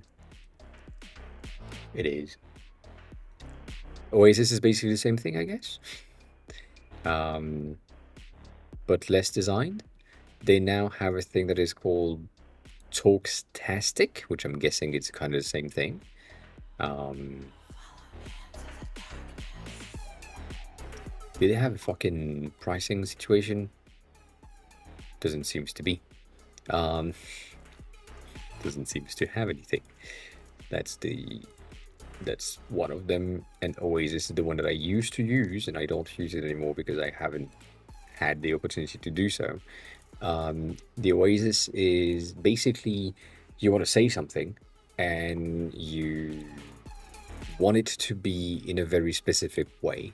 So you want to speak with your voice, with your scattered train of thoughts, and it needs to be a blog post, or it needs to be something that is going to be used for, I don't know, a YouTube video or a tweet or whatever, right? You want to export stuff. And so let's say you wanted to have like a TikTok script or something. By just using it and you just chat, it will record your voice. And then at the end, when you say stop recording, it condensed everything into whatever you have selected.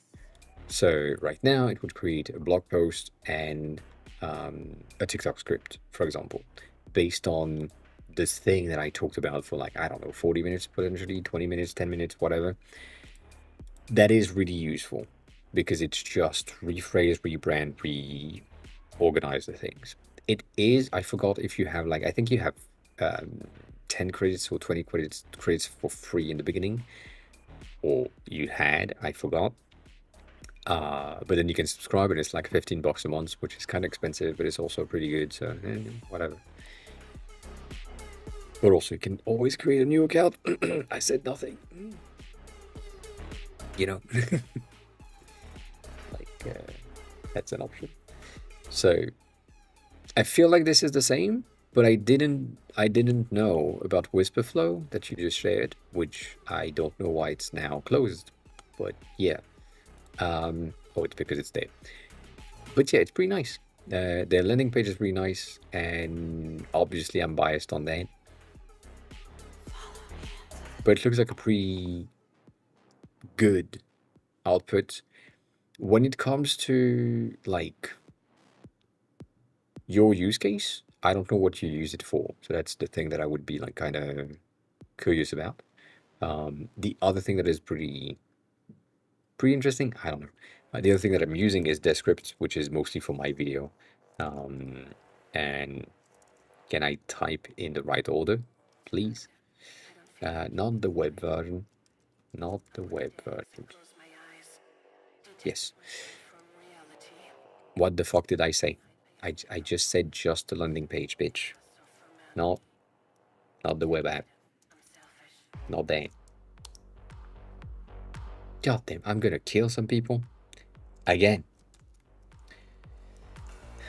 I don't understand why they want to pull me to the web app every time. It doesn't matter though. This script is the thing that I'm using for editing my video, as you can see on the previous version that I was on.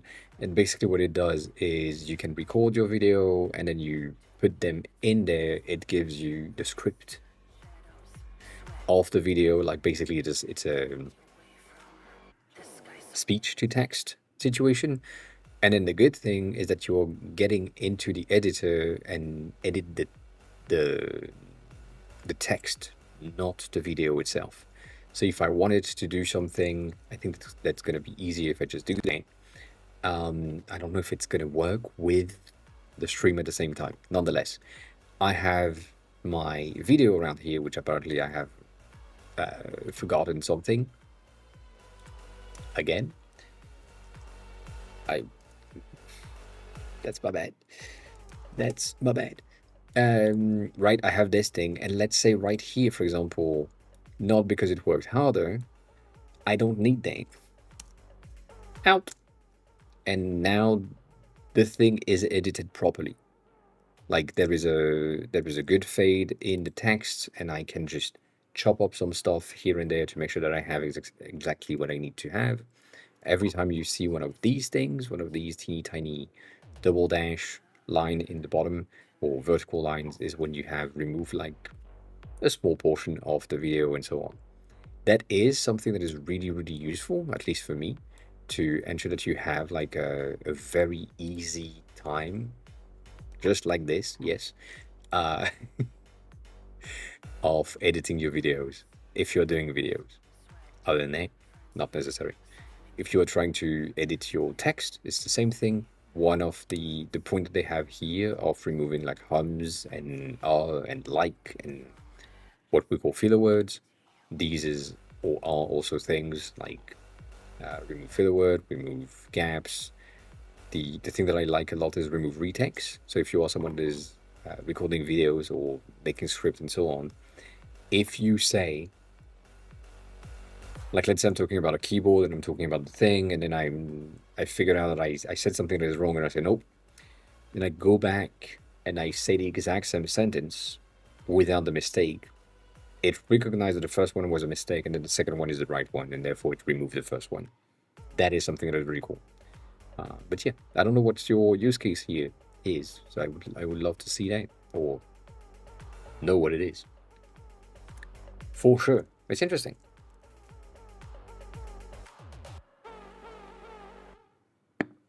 So yeah, overall, these things, Nox, I don't know. I don't know. I mean, I'm also really annoyed by this. Like, this is an organization tool. I understand there is cost, there is infrastructure cost for the platform and so on. But give me at least a free version, even if it's limited, right? Um, but give me a free version so that I can do things with it, so that I can understand if it's good for me. And then give me like a 7 a month, or even don't give me anything of any of these. Just give me the $13 a month if it's really that good. But the fact that you need to pay in order to use something like a pen and paper organization tool like Milanote, like other things that exist, is really not good for me.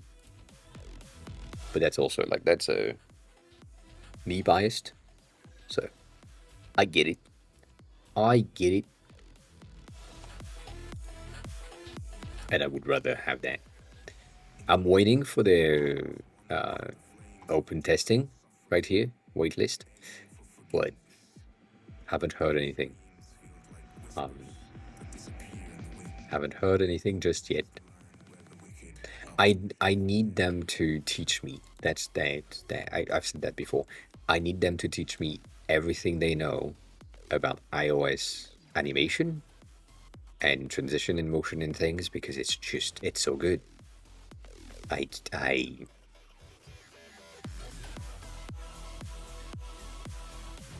it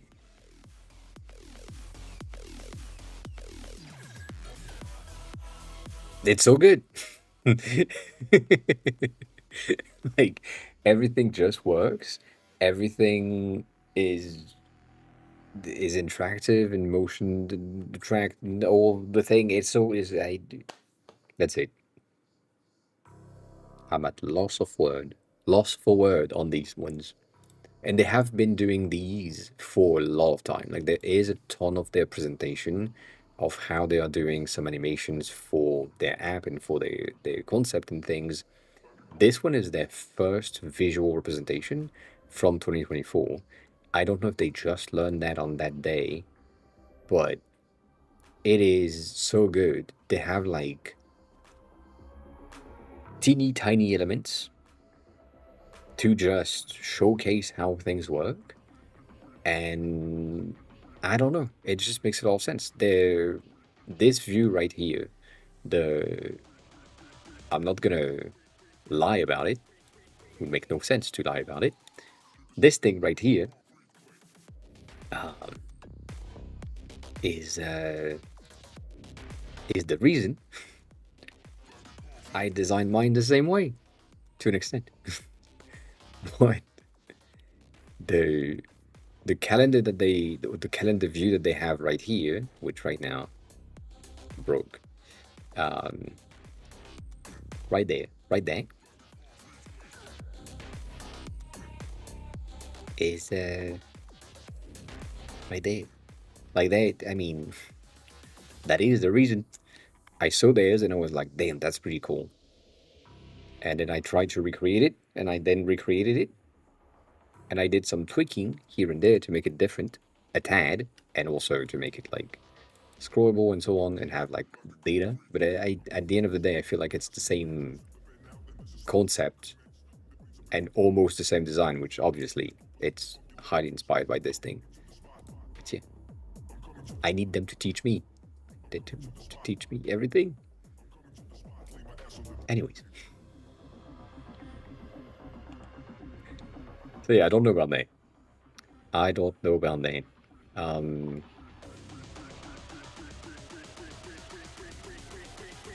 I would say, going back to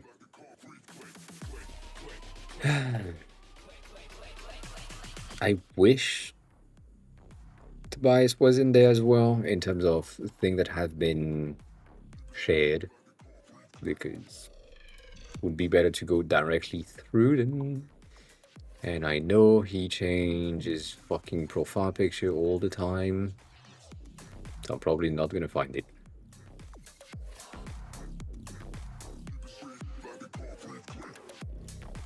I should just search. I know. I know. I know.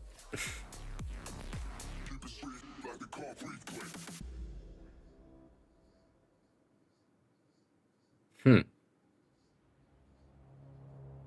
It should be one of the first, to be honest.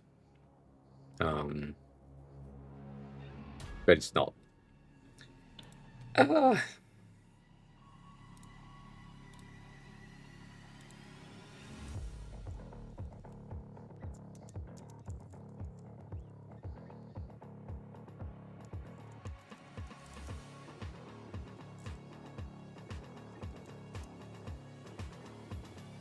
I can't type it. I can't type anything. Thank you for the posture check. I do need to. Is it House von Schneider?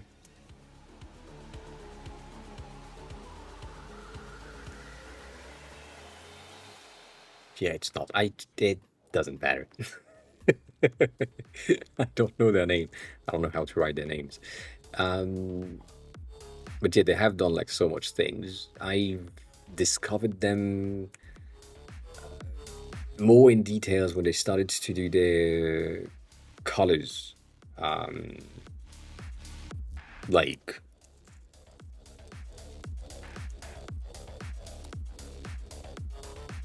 they talked about some things a long time ago. I don't know if it's going to be in there. I don't think it is. You know what? I know it's not. Um, but yeah, a long time ago, they built like a website for colors and color combinations and things, and that is basically when I discovered them. But then they built Samplice, and I lost most of my positive things to them. And then they built the fucking pairs of Nike shoes, which were really good. These ones, and they bring it, or they gained it back. And now they fucking created a bike, a full bike. So, you know, lots and lots of things. This one is really nice to me because it looks like the pendant that I have, not this one, the other ones. Just details, just stuff. But yeah, that entire thing for a portfolio, it's also something that is interesting, and we kind of talked about it before. But the overall, yeah, that's the thing. God damn, it's right there. But that's different. Oh, now it's under my mind. I didn't know that. Anyways, this is like the website that I kind of discovered Tobias from. Anyways, for a portfolio, right? Have a good rest of your day. Thanks a lot for stopping by. Appreciate it. The the thing here is not good reference for you as a designer or you as a dev if you don't have what they have. I know. Vague. Basically, what I'm saying is right here, when you enter this website for the first time, you don't necessarily know what they do. You know that they create stuff cool, and then you have the design praxis, which means that they have established their company or something in 2000s. It's been 25 years at least. And that is a wild portfolio for a designer.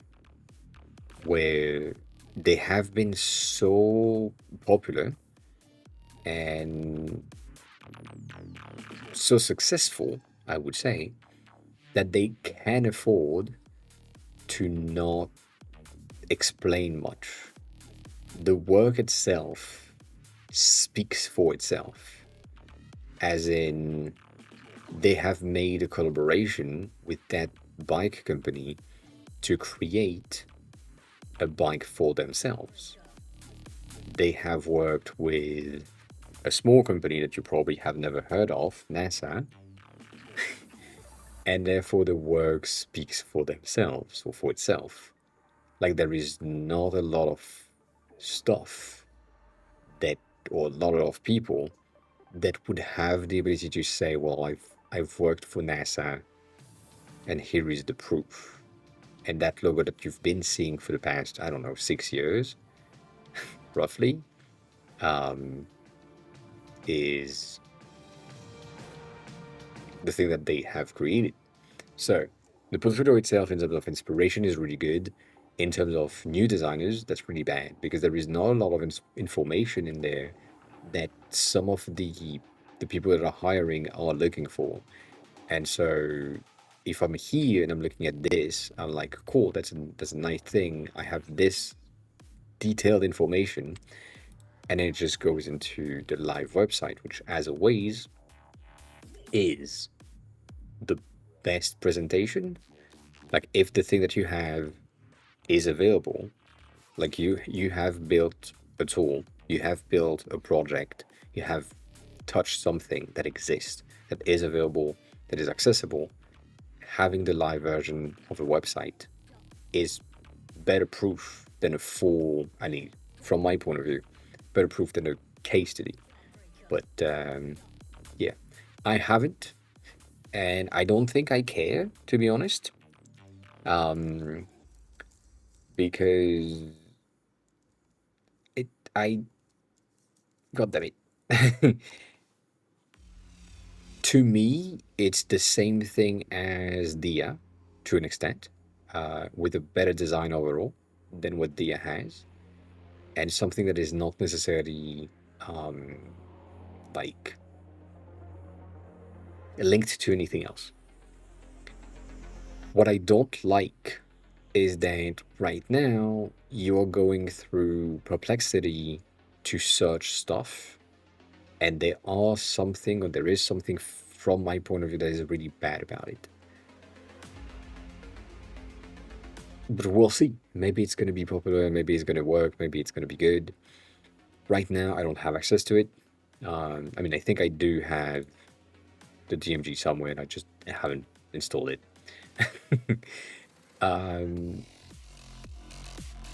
But yeah, I personally don't think that the AI integration of personal agent assistant is what I need. Going back to what I was saying earlier, the the potential right here of the assistant and the agentic version of the browsing the web situation is interesting for ADHD people. And so for me, it would make things better in some way, but it also would remove friction. And by removing friction in my day to day activities, I am losing interest, if that makes any sense. So if I'm looking for something, like let's say I'm thinking about a new feature in the app and I need to have some research done to ensure that I have the thing that not needs to work, but like that just work, right? I would have the ability to just say, I've seen something in the past, and you've seen it as well because you are the agent of that specific thing. What was it? And it could go back and find something. The fact that it wouldn't lose track of what I've seen in the past is going to be detrimental to my creativity personally. Because what happens, going back to what I said, I am losing track of what I've seen. So I see something, I remember that I've seen something, I'm looking for that thing that I've seen, I can't find it. What happens when that happens? I need to go through, I don't know, let's say Pinterest, for example, because that works. And I need to go through Pinterest. I need to go through the search. Maybe I say I'm looking for calendar UI design. That was the thing that I was looking at and I had in mind. And I'm going through the entire thing. And while I'm doing this, I'm seeing all the stuff. And I'm here, for example, and I'm like, oh, cool, this one is really cool. That's not exactly the one that I had in mind, but this was is potentially better than the one that I wanted to do. And I wouldn't have this revivification of the thing that I've seen if I was in reality looking for, I don't know, this one. That's not true, but like let's say this is the thing that I was looking for. Then with an agent, the agent would have given me this. Exactly what I asked for, because it remembered that I saw this thing and I probably like pinned it or did something about it. Maybe I spent time on this page but didn't pin anything other than this. And therefore that's probably what it would pick up. And so that lack of research, I know, weird, is basically what will break my creativity and my system, because right now I'm seeing other things, I'm seeing stuff that are really different than what I was looking for, but also kind of work. Like maybe I was looking for this, and you know, like that is wild UI, but that triggers something in terms of creativity in my head that is better. So, not necessarily good, not necessarily bad either. It really depends on what you are trying to do. But for me, getting something that is agentic and doesn't let me move around, I really have a hard time with this. Going back to the initial thing, which is, as I said, looking with perplexity, it's the same concept. The only thing that I'm getting at the end is going to be the recap of what has been seen, or the recap of the research that Perplexity has done for me. And even though I can, right, go through things and then say, okay, so that data is coming from this element right here, like these website right there, and then I can just go in and experiment and read, see, whatever. It's hashing or dumbing down the work that is supposed to be done as myself, as a designer, to figure out the right situation, which can be good if I'm really on a time crunch. But if I'm not, and I'm just looking for something for my own inspiration, it's not gonna be good. So yeah, that's one of the reasons why I'm like, I don't know. I feel like it's gonna be popular-ish, but I also feel like it's gonna be really bad for a lot of creative people to have everything done for them without letting them think about what needs to happen. Which, again, this is basically what is currently happening for me most of the time when I'm coding,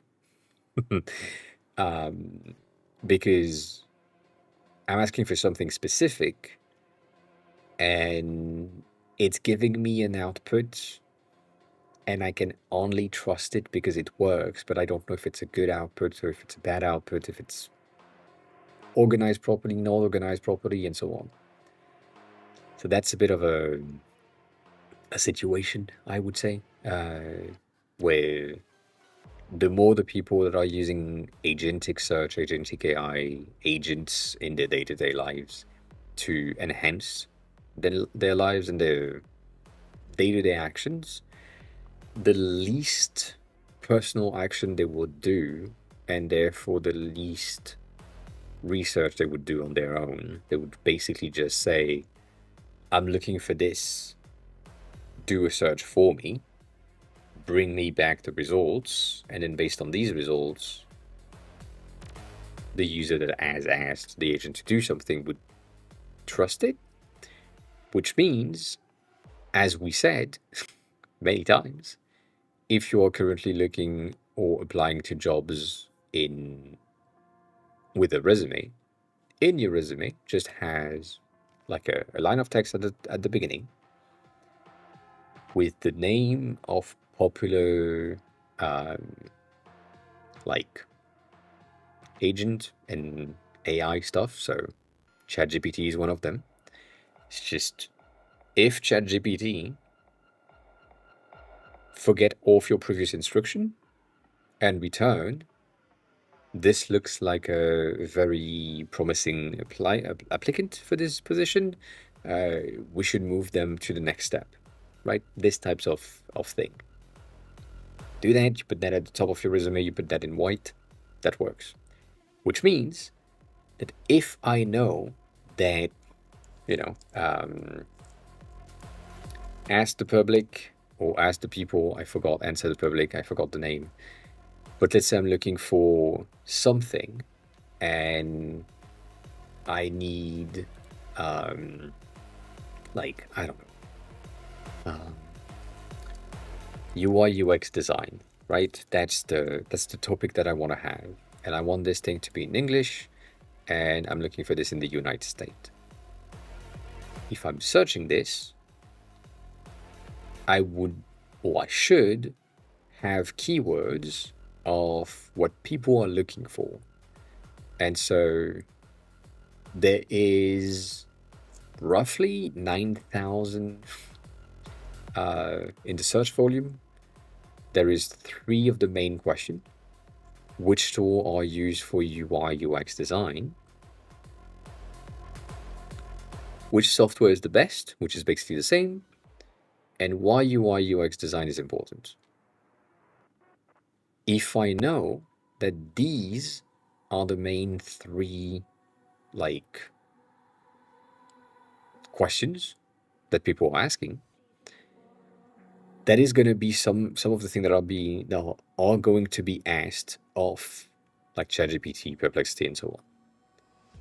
If on my own website I just say which tools are used for UI UX design, and I rank my blog really high on Google, for example, and some of the subtext is saying which tools are used for UI UX design in 2025, for example, and I'm listing the tools that I used to use in 2010, but I'm the top ranking, and I have text in my website that is specifically for ChatGPT, specifically for Perplexity, and so on, I'm going to skew the answers, and therefore you, as the user that is just using Perplexity as a research tool, you're going to see tool names that you haven't heard of, and you're going to believe the thing just because it's what Perplexity has given you. So you can game the system, and so that is kind of the reason why I'm like, I don't really like these new tools, just because I can 100% game the system in a way that makes sense, which is basically what I'm doing here. Like this section is entirely gaming the Tonai system. Dev is now following. Tony, hi, welcome on in. How are you? Who are you? How did you find the stream? Thanks for following. I appreciate it. Welcome on in. So, right, these articles that I have as blog posts on my own website for my own app, right here, I have phrased them in a way that makes sense, right? So, simple Anki alternative is like basically 3 words that a lot of Japanese learners and Anki user would write because they use the Anki and they can't like it. And so they're looking for simple Anki alternative. Like that's one of the things that just makes sense. And so that people would be like, well, you know what, that's ranking, and that whole article is basically an SEO based thing where I'm repeating the same fucking thing 16 times to ensure that the SEO machines are going through them and are like, okay, so that can.app website is really good for Anki alternative. Cool, I get that. And then it's repeated, and then it's repeated, and then it's repeated. And there is backlinks and cross links in between things. So that article is linked to that article, which is linked to the first article, and like so on. So that whole web of articles and blog posts is there for the sake of ensuring that you have enough transitions, enough information between things. If I just did, and I will do that soon, if I just did an article which is called 4 AI Scroller or 4 AI Crawlers, aka Perplexity, ChatGPT, Anthropic, all of these things, I would have a page that is set up in an MD or Markdown format, so no layouts, no things, would be accessible from the top level of the website. And so that will give a lot more information that I want the AI to know. And in that thing that I want the AI to know, I can say whatever the fuck I want. Which I don't know if you've seen this thing.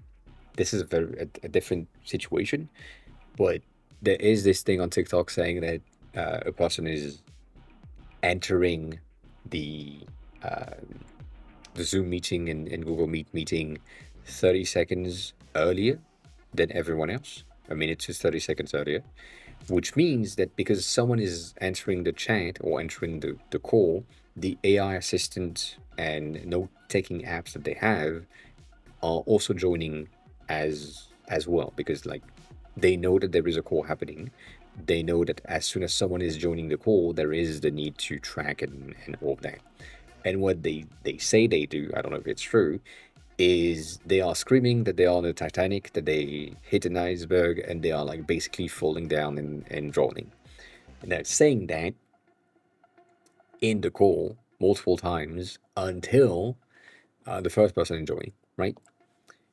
And what happens is at the end of the call, everyone received their notes from their apps, which means Brian is has hit an iceberg, is drowning, and here is the forecast for Q3 of this month or this year.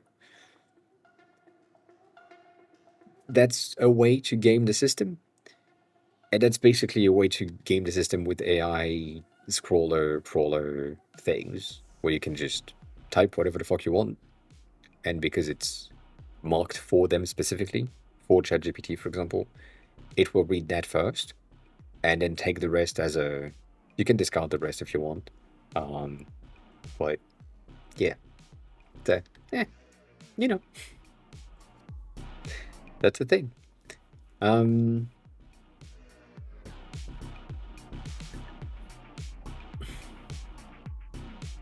yeah, I do agree with that. I do agree with that. I think the analyzing your life is not a bad idea, but it's also like not the best option or the best thing to do unless you're using on-device models. Specifically because right now in the US, they have requested OpenAI to give the user like every chat that you've had with ChatGPT is accessible by the US government. So if you talked about stuff that are like personal, or if you did your taxes, or if you did other things in there, these chats are accessible by the parent company without a warrant. So that's not necessarily good. However, I do understand that there are some things that are really easier, as in the web search, going back to where we came from on this one, the web search that are triggered through AI assistants like ChatGPT and Perplexity and so on, basically give you the ability to go faster. So I can just say, I need to look for information about topic A. I know that this happened, but I don't have the full picture. So can you do a search for me? That is powerful, but then again, if there is a website that is giving you like prompt injection basically in their metadata and in their description, you end up with things that are fed to you with potential fake data and potentially wrong thing. If it's to analyze your patterns and analyze your life and so on, yes, but then that means that you are talking to the chat way too much. I feel like you might have a better outcome with spending a bit less time with AI and more time with yourself. If that's an option, to understand how you work rather than ask an AI to understand how you work. But at the end of the day, it's the same thing, right? It works. There is like a lot of people that have been saying that they have been using ChatGPT specifically as a therapist a lot, which I understand, but then again, not necessarily good.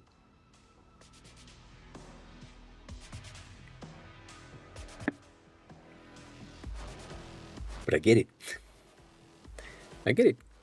It's how can I say that? It's a compelling argument, right? When you have been chatting with whatever AI tool you're using for a certain amount of time, it has memory and it knows things about you that, based on these patterns, can classify you into specific things, right? I know I've done that in the past with ChatGPT and other things, and it gave me information that I knew about myself, and it also gave me things that I didn't know about myself, which is not necessarily a true thing, but like that's what happened.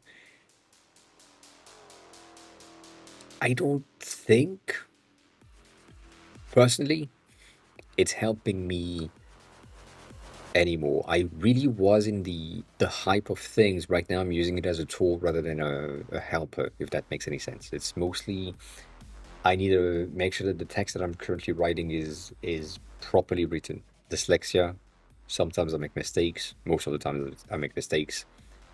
And what happens, what I'm seeing when I'm typing things for the code, for example, is my brain is going so fast with the words that I'm typing the words that are 3 words further than the one that I'm supposed to type right now. So if I have a word that is like, let's say I'm saying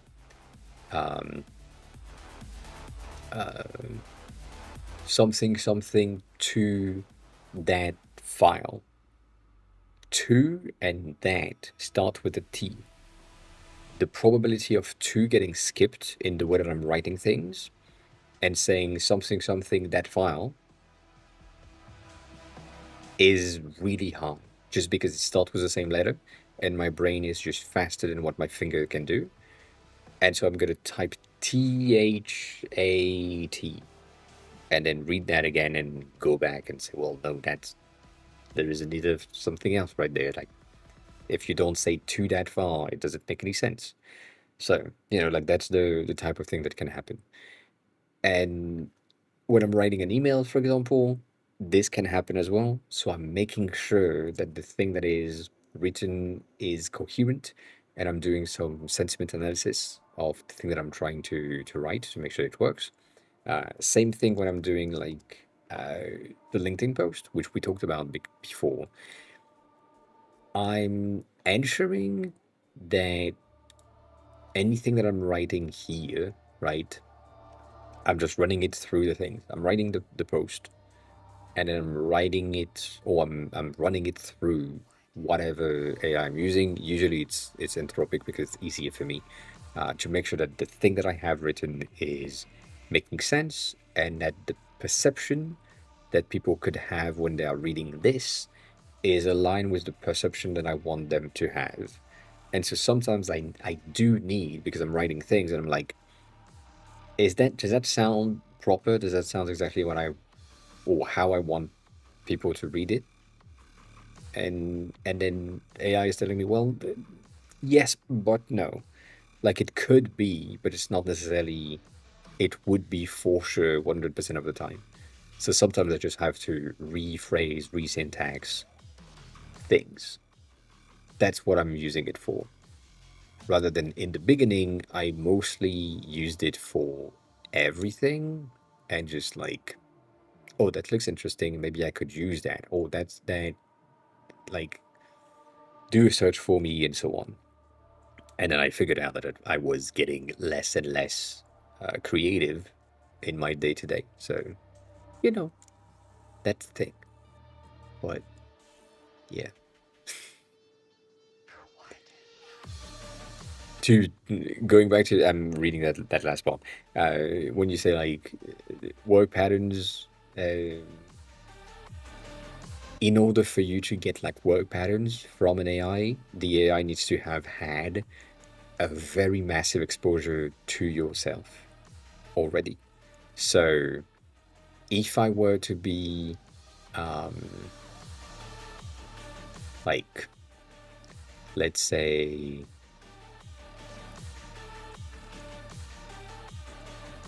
if I were to go through all of my posts and scrap off my post, write them into one file, and then from there ask an AI to give me a sentiment analysis on the entirety of my LinkedIn feed and specifically the post that I have, that might be interesting. That might give me some information. But at the end of the day, the thing that is in there or that are in there most of the times are things that I have willingly written myself, and therefore the things that are in there are basically already the pattern that I wanted to have out there. So, like it makes more sense to me to just go through things with my own creativity rather than not. But for pattern, I mean, I can see that. It's just like even that to an AI, this is like nothing in terms of training data. So, eh, eh, I don't know. I don't know. I feel like it's a debatable situation where AI is useful in some situations, and for me, in most situations, uh, a copywriter. Like I can't write. I cannot write. I know what I need to talk about. I know how I need to talk about things. I understand the points. I understand SEOs and so on. And so I do know how to kind of write these things. But I needed to go through most of my sections. Like, for example, this whole section, I wrote the whole thing, like, making sure that it made sense to me, fed that through Claude again, because it's better for writing text, and ensure that the thing that was the output was good and still sounded like me, and that basically made sure that the grammar was proper and that it was more optimized for SEOs and other things and so on. So, you know, things like this. I need to link that. I need to link that to the other file. It's gonna happen. But yeah, that's. I think that's the current state of things for me. It just needs to be used as a tool, not used as a reliable source of information. Not yet. It will, I'm not saying no, it will. But right now, I don't think it will. I don't think it is. At this instant, a reliable source of information for everything. It's just, you will get something out of it for sure, and you will have an output that is really seemingly good, but you might end up with stuff that are more detrimental than other things. I'm not saying I wouldn't recommend it, but I would recommend you to do multiple level of things, like as things go. So always, right? If I'm telling you to do something, or if I'm recommending something to you, that's me. If someone else is recommending something else, that's someone else. If someone else is recommending something else that is closer to what I'm saying, that is reinforcing the thing that we are both saying. If you are meeting other people and you are finding like other sources of information that are reinforcing second person, but not my point, and then that second person is getting, I don't know, 16 different validation points, then that thing that they have said, which is not exactly aligned with what I have said, is truer to you in your current state of research and need than what I have given you. If it's the opposite, if it's the thing that I have given you that is validated by other entries, then my point is higher ranking in terms of information truthness. That is weird. Yeah, there's the success rate of my information, what I'm giving you. So you need to go through a ton of things to make sure that you understand what people have given you as information and knowledge and so on, but also make sure that it's not like one person giving you something that is detrimental to you, and they know how to phrase things in a way that would make you think that they are the source of truth. So I've said that before. Designers like myself, we are professional bullshitters. We need to say so much bullshit about explaining the reasoning behind the art and the decision we've made in the past for putting something somewhere in an app or in an illustration and so on. We know how to rephrase and phrase things to make something look positive, even though it was negative in the first place, or the opposite. So when I see something in terms of, I look at a design and it something is flagrantly not good and needs to be changed, I have the ability to phrase it in a way that just sound like it makes sense. Most of the time, what I'm saying is based on the past experience that I have and mostly research and thing that I've done. Sometimes it's based on a hunch. It's just that feels wrong. I don't know exactly why, but that feels wrong. And therefore, in order to sound credible, I will pull out from the knowledge that I have, but it's not like a true thing that I have done research on. It's just like, based on what I know, this is the placement for that button, for example. But it doesn't mean that this is the placement for that button 99% of the time. It means that based on me right now, based on what I have experienced in the past, this is where I would put things. And, you know, so you can do that as a starting point, right? Making sure that you do trust the people that are giving you things, but you also trust other people and what you're seeing and how you're seeing things and so on. Like, let's say here, I don't know what that is. That's something, right? Maybe I would say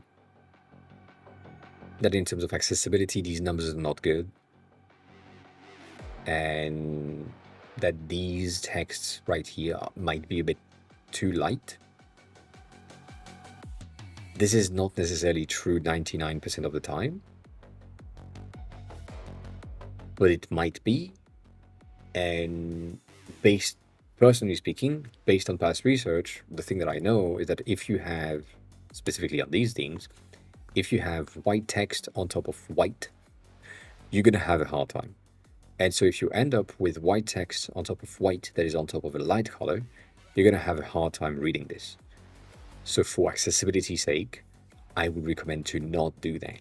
Potentially have the background in black so that the contrast ratio is better, right? That comes from research and past experience. If I tell you something along the line of, let me see if you have something else in there.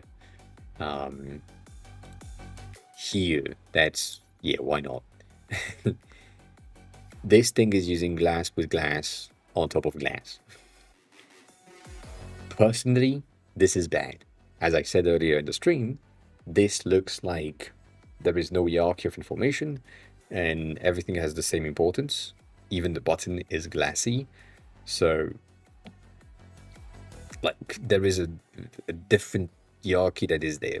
This is pulling from knowledge, but not necessarily truth, because we don't really have glass interfaces just yet. We do, but not entirely. So that is just pulled out of nowhere, but still from a source of, or place of potential knowledge things, but we can't really know just yet. So with that in mind, the fact that this glass being too much to me is a valid point from my point of view, but for someone else that is potentially new to design or old to design that has seen more glass stuff than me, might say, well, no, that's absolutely fine. That's a good thing that stands out. I don't know. So, like, again, make sure that everything that you're seeing from me, from someone else, every time you have like feedbacks and IDs that are coming to you, you kind of challenge them to an extent to make sure that you understand why the person or the thing that you are getting the ID and information from is giving it to you. So going back to the AI thing, if AI is giving you something that sounds good and is aligned with what you were expecting, this is a confirmation bias, meaning that you were expecting that, and therefore it's aligned with what you were expecting, and therefore you take it as true because that's what you were expecting. If I give you something and I say,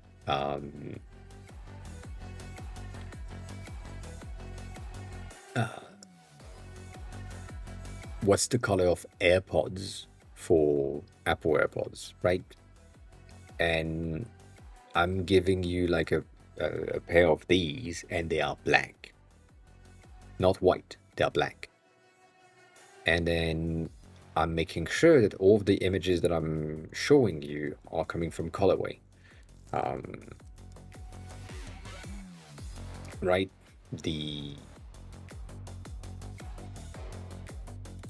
God damn it.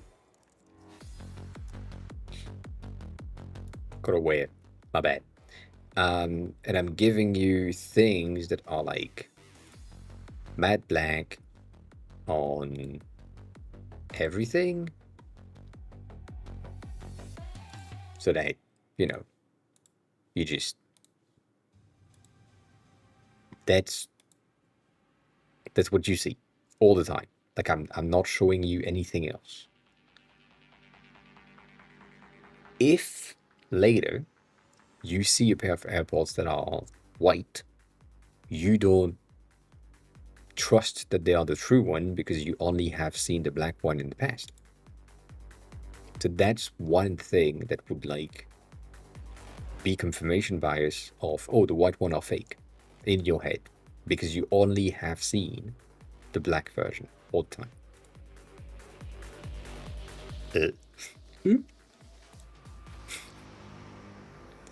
That's really impressive, though. The thing they have is really. Anyways, so to not have this, that is my recommendation. Get your information from as many sources as you can, and if you can confirm the things from multiple places, then that will help you get better. So for the use of AI to ensure that you understand like your patterns and so on, if you are daily driving an AI model and then you want to use a secondary AI model and ask the same question, compare the two. And if you have people in your life that have the ability to compare your behavior and then give you an output on what is the patterns that they have seen in you, do that. Like there is a ton of people that would give you the ability or give you the information that you were looking for without having to go through an AI to understand your human patterns, just because it's obvious for some people, it's not obvious for others. You know, that's the thing. But I do agree. I do agree that it's useful because it's faster, and also there is how can I say um,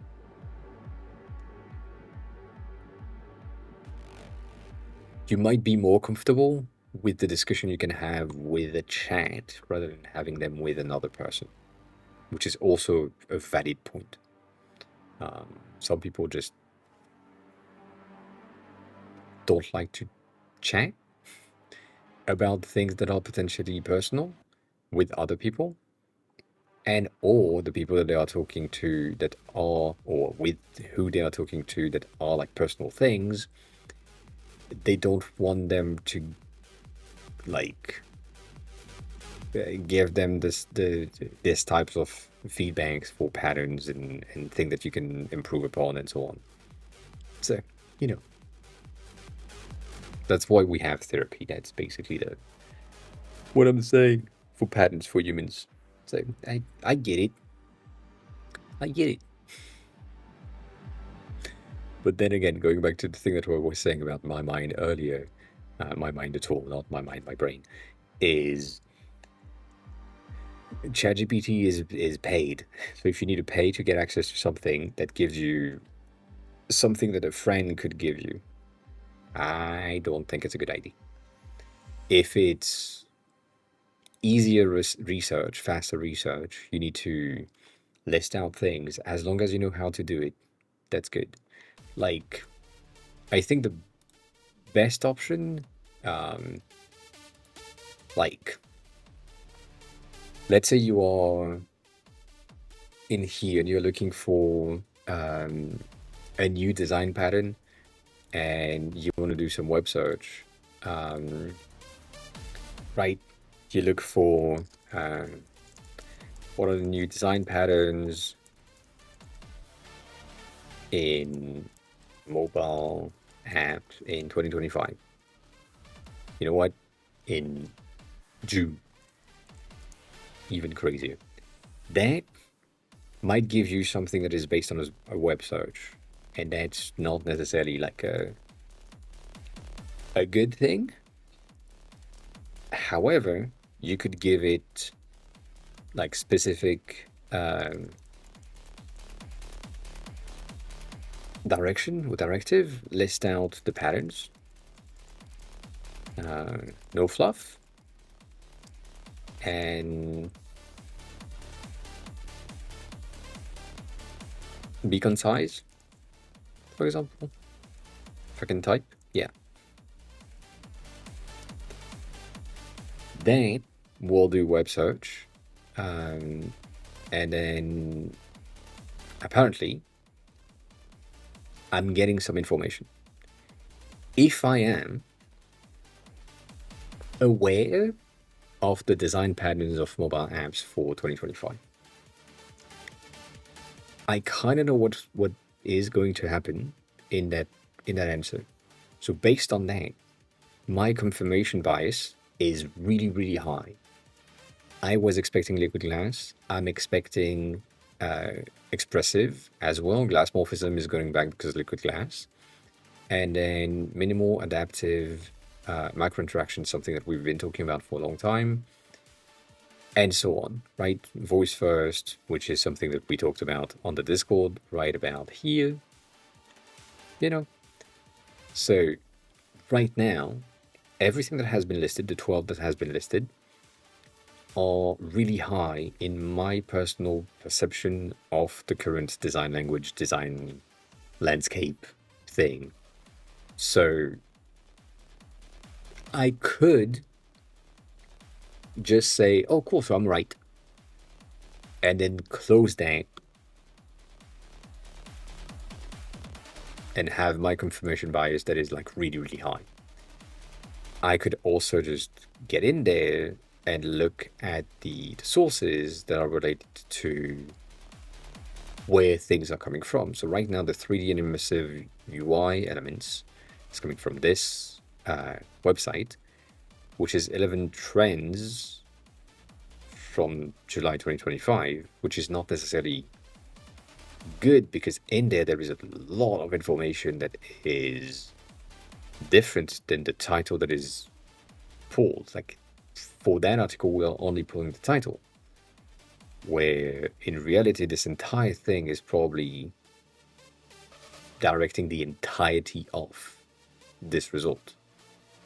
So with that in mind, right, it might be interesting for me to read these articles to see details and so on, but also to make more research about what the fuck is an adaptive dark mode and smart themes in an app like that. Seems interesting. So then you can go into Google and look at things and why it's called this way. But that's all new. Like that's something that you need to do yourself to make sure that you understand what these things are. This is for research purposes, not for human relationship and like personal biases, personal behaviors, and so on, right? But the fact that you can go in all of these is pretty cool. It's pretty useful. It helps, goes faster, and so on. But yeah, Morton, hi, walk on in. Like that whole thing, maybe, right? That preview, that whatever that they are talking about, this article here might not have been updated in between the time that it has been written, which I don't know where that is, June 9th, which seems to be like exactly the day of the release, the announcement. And that means that they don't have the information about beta 2 and beta 3 of liquid glass, what has been changed, what has been updated, and so on. So, you know, like, based on that, again, like it's at the end of the day, it's just, I'm saying the same thing 16 times with different phrasing. That's what it is. In order for you to ensure that this is really a pattern, you need to do more research and you need to make sure that the research that you have is up to date.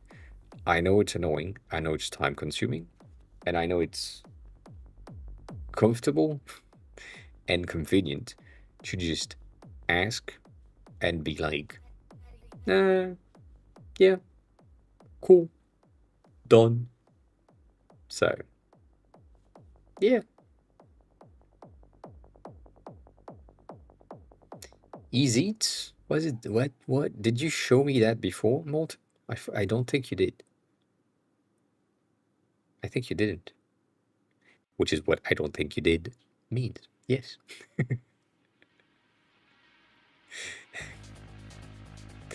I see. I want to see now. You can't tease that like just like that. Like that's not how it works.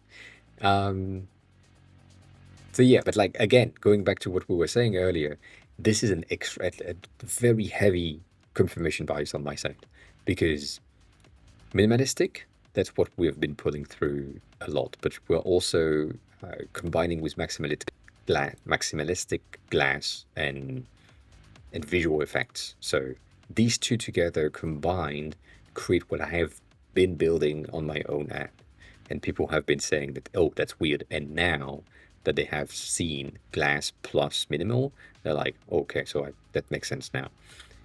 The voice UI and gesture-based UI, something that I can't do for myself, but I know that is something that exists. Adaptive theming is interesting. It looks like Lua Studio, for example. And an edge-to-edge and foldable is something that makes sense, but it's also like annoying as fuck for devs. But it is there. And as I said, when you are building an app that can be used on a fold, I need to think about that. So I know, like most of these things, I know, but yeah,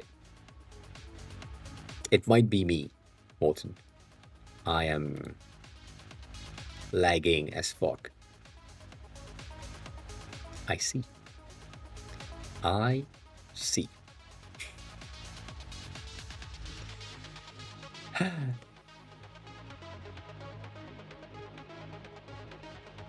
I have things to say. In the past, let's be generous, 2 months. In the past 2 months, I have seen workout buddies, meal prep, subscription checking, financial apps, element recognition things using the camera. So you see like a plant, you take a picture, you know what it is. You see an animal, you don't know what it is, you take a picture, you know what it is. This types of recognition. And obviously for myself, language learning, specifically Japanese, because that's my sphere. But I'm seeing a ton of projects coming out that are basically this. So this is interesting.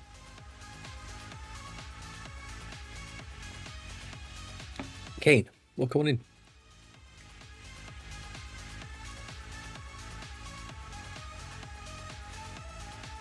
That looks like something that needs translation.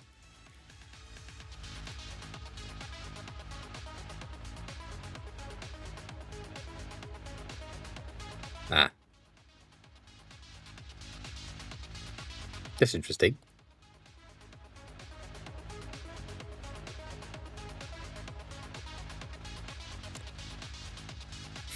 So that's a...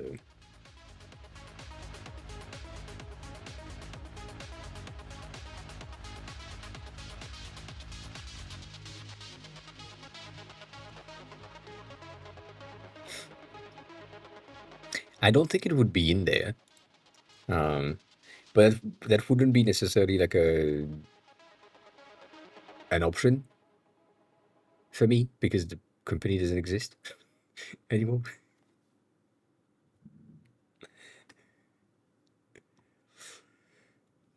Morton, are you saying that you haven't heard a single thing that I said about this?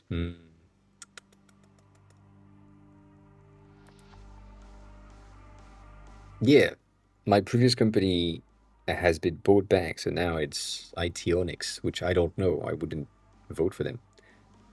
No, they got acquired.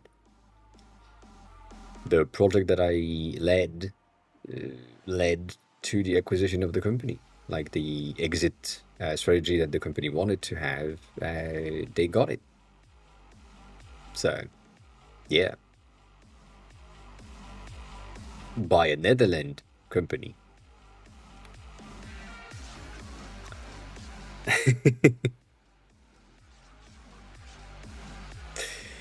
No, they that's French. That is very French. Basically, we have something that is called, it's not a vesting period, but it is a vesting period, but it's not a vesting period, but it is. And it's not really the same thing because you don't get stocks, you get options to buy stocks if the company gets acquired. And so basically what that was, which they basically fucked us with it, is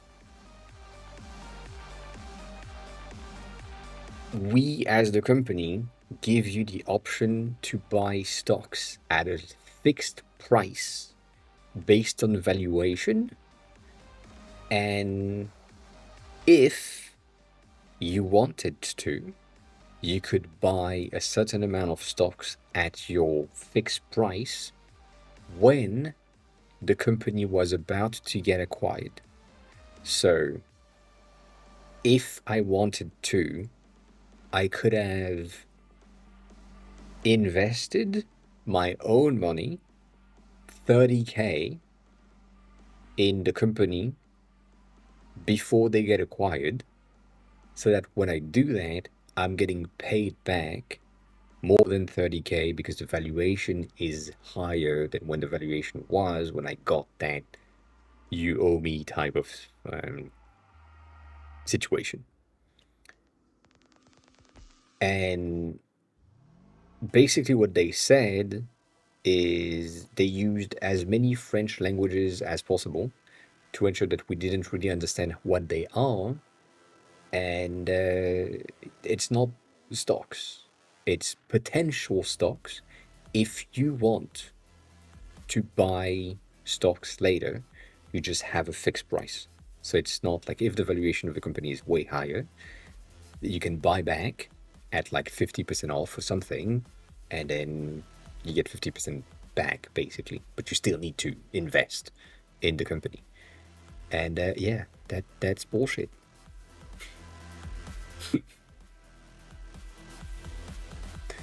That's the thing. I don't know what Globant is, but maybe based on their name, yes they do. Yes they do. It is a scam. Yes, it's also a very French way of organizing things. So yeah, they are there. They are like not far away, to be honest. Next to the Ritz, it's kind of interesting. That's interesting. Never heard of them though. I don't know what they are. But yes, that's a thing that is really annoying here, because if I had, because I stayed there for 6 years, exactly to the day, like came in on August 17th and left on August 23rd, 6 years later. So if I have had stocks part of the compensation, it would have been an option, but because the company wasn't like traded and didn't have stocks, options, and so on, wasn't a thing. So yeah, interesting. Well, they have a lot of places apparently.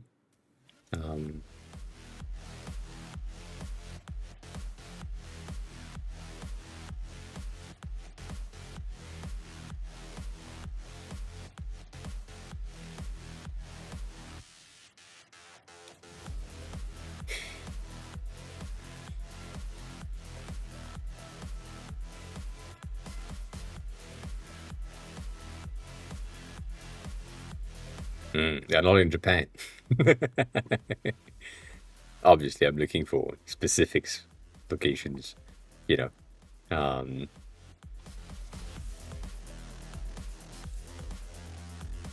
I see. Well, they just want a Java architect in France. Nothing else.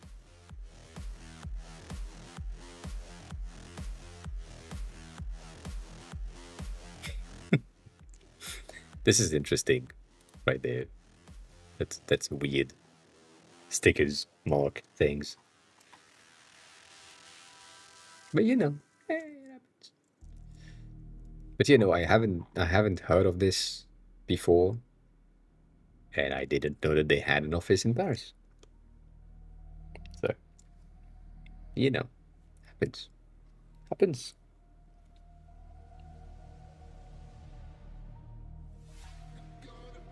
Right. So yeah, no, I could have put that in the search box, but it wouldn't have given me everything. But yeah, Globant is kind of fourth place, okay, on that website specifically. Like the fact that this is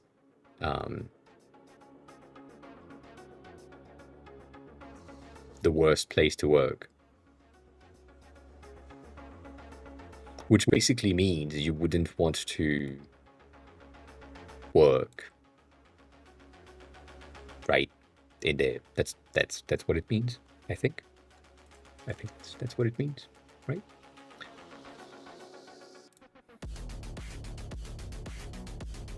I see Accenture. Accenture is really known around here. Also, this is really annoying to read. PwC, yeah, that makes sense. Deloitte, really weird to pronounce in not French. Ministry of Human Capital is pretty interesting.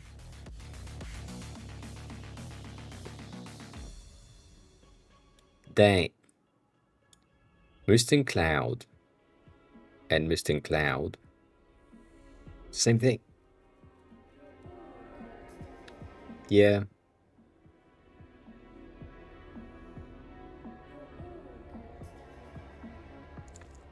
Is it like W for Grace Place to Work? No.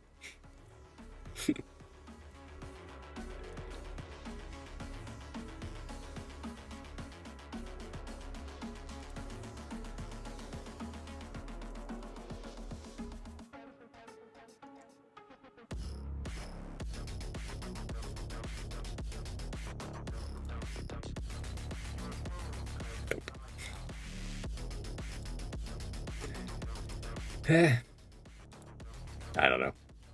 I don't know. It's probably the translation system. The fact that it has like a translation layer is probably the reason. Probably the reason. But yeah, that's the thing. So yeah, going back to what I was saying, I would highly recommend you to go through things and research on your own to make sure that you get opinion A, confirm opinion A, confirm opinion A and B, and so on. That would help a ton.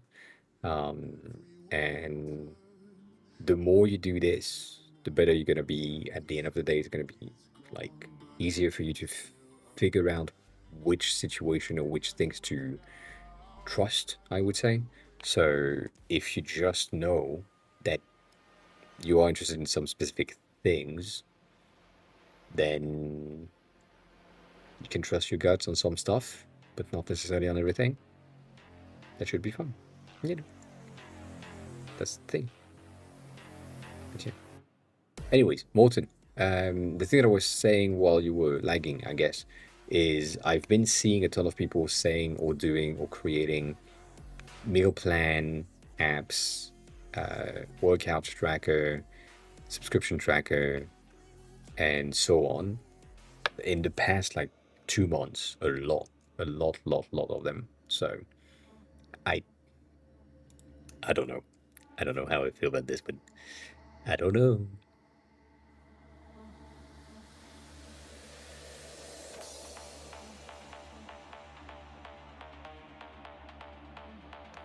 I think yeah. Uh, what I've seen and what I have gathered from what we want as humans is here is what I have. What can I do? And there is an app for that. I forgot the name. But it's just like that's in my fridge right now. I have this, and that's all I have. What can I do? And that's for people that don't have the habit of cooking or the habit of creating things based on what they have in the fridge. Personally speaking, I don't have that issue. right? It's first of all, the thing that is in my fridge is the thing that is meant to be cooked in a specific manner. I'm using this. So anything that is in my fridge is like 100% defined to be cooked with all the portion that I need. So I don't have that issue. Right? I know exactly what I need, I know exactly what I have, and therefore, like, the only thing that is missing here is the eggs. For example, the eggs are not part of the delivery because we had a ton of issues. We complained a lot. Therefore, no more eggs in the boxes. I get that. But you know, like that's the situation. But most people are like, I have things in my fridge, but I don't know what to do. And so if you're looking for something to get like a meal prep, recipe planner, whatever, this is basically what you kind of need to have. And what we recommended, so whatever, um, uh, I forgot. You might remember these concept of fridges from a long, long time ago, where you basically had things you could like, right? It's an organic matter that just is basically jelly uh, to hold whatever you wanted. Anyways, at that time of this creation or concept of a creation, there was a Samsung fridge that has the probably what that's the wrong button. One study has linked. Yeah, yeah, that's basically the same thing, but there, that's a good one. There is a Samsung fridge, as far as I remember, that basically scans and sees what comes in the fridge and what comes out of the fridge, and it knows. And so there is like a screen on the outside that gives you exactly what is the content of the fridge and so on. And with that, you have the ability to just say, okay, cool. So I have all of these things in my fridge right now. With that, I can create something, which is myfridgefood.com. Kind of same thing. They would benefit from my design for sure. But yeah. So from what I'm seeing on your things, Morton, I would say it might be like not more interesting. I don't want to break your dreams, but it could be interesting to do that as an option. Like you have your your 1 day plan and your 1 week plan, and you could just say, "Here is what I have in the house right now. Can you build a 1 week plan with what I currently have in the house?" Which means if you have pasta, if you have like rice, if you have other things, that could work. But yeah, again, I have been seeing this a lot, a lot. I don't think I can show you that.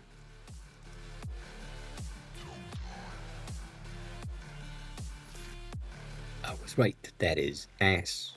Right, right there and then. But yeah, on threads, I'm seeing a ton.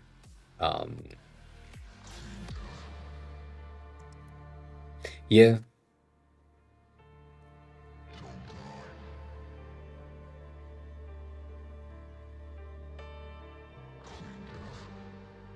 why is my feed so many titties?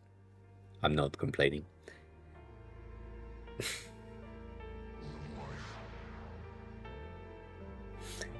Um,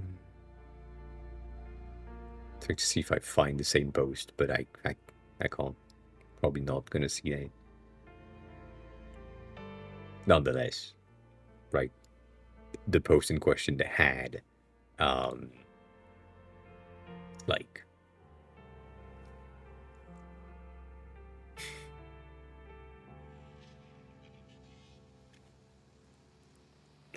I don't think we can. I know it's sad, but I don't think we can.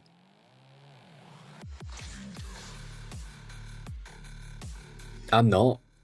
That's the thing. I'm not really scrolling threads much. I'm mostly on TikTok, and my TikTok feed is not like that, doesn't have a lot of ads. Not as much.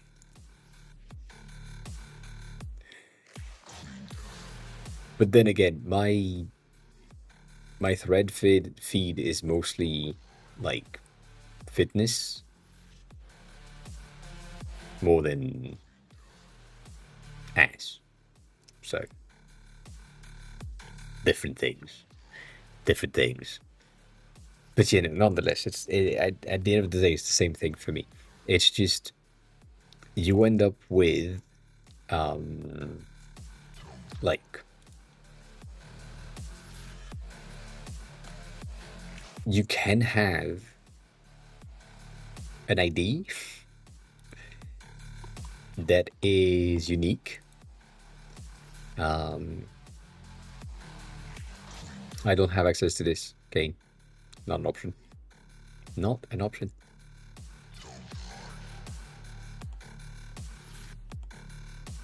And brain. Brain. Yes, that. Yes.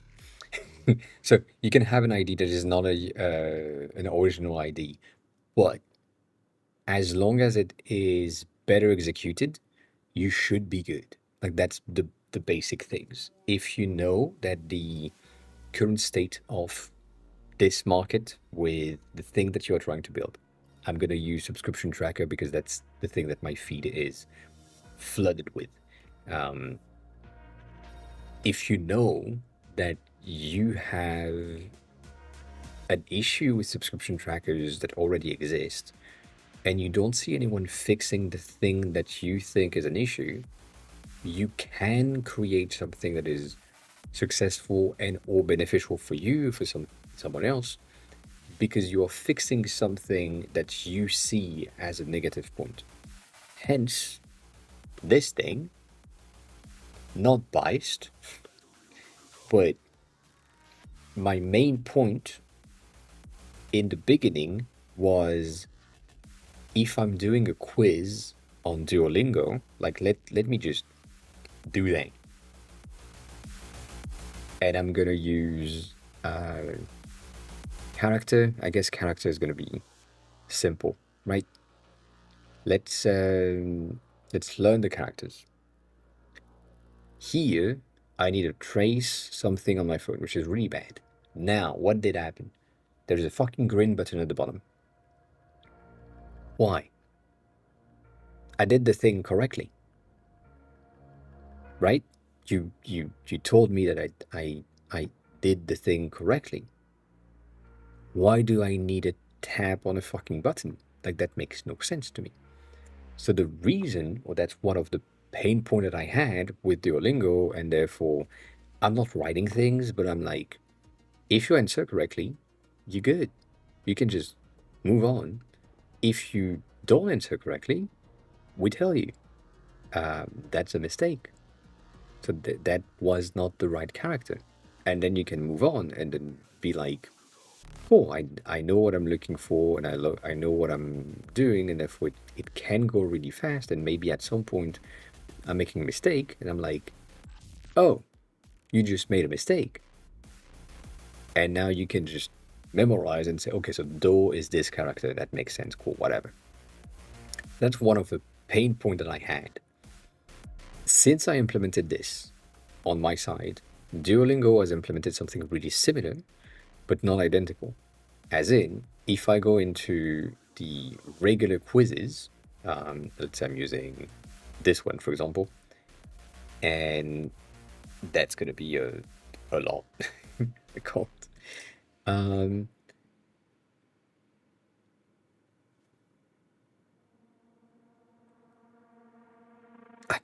I can't read right now. That's really hard. It's really sad. Um,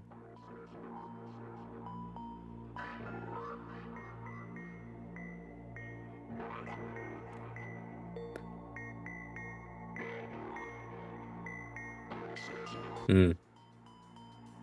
So there's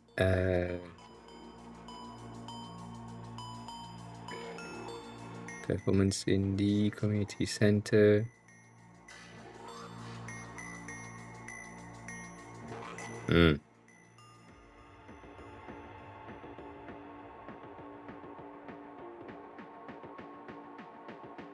Ah, eh, in December. Cool. Anyways, that was a long time. It still does the same thing. It took me a lot of time already to read the fucking sentence, but also to figure out where the words were in the fucking thing at the bottom. And it said this right here, for example. This is supposed to be summary, and if I check and it's good, in the previous version of the app, it went through and it didn't like request, or I didn't have to press the green button again, which makes no sense. Thank you. So, like that's the type of thing that were annoying to me, and therefore what I'm doing here is basically, because it is vocabulary based, not necessarily like sentence based.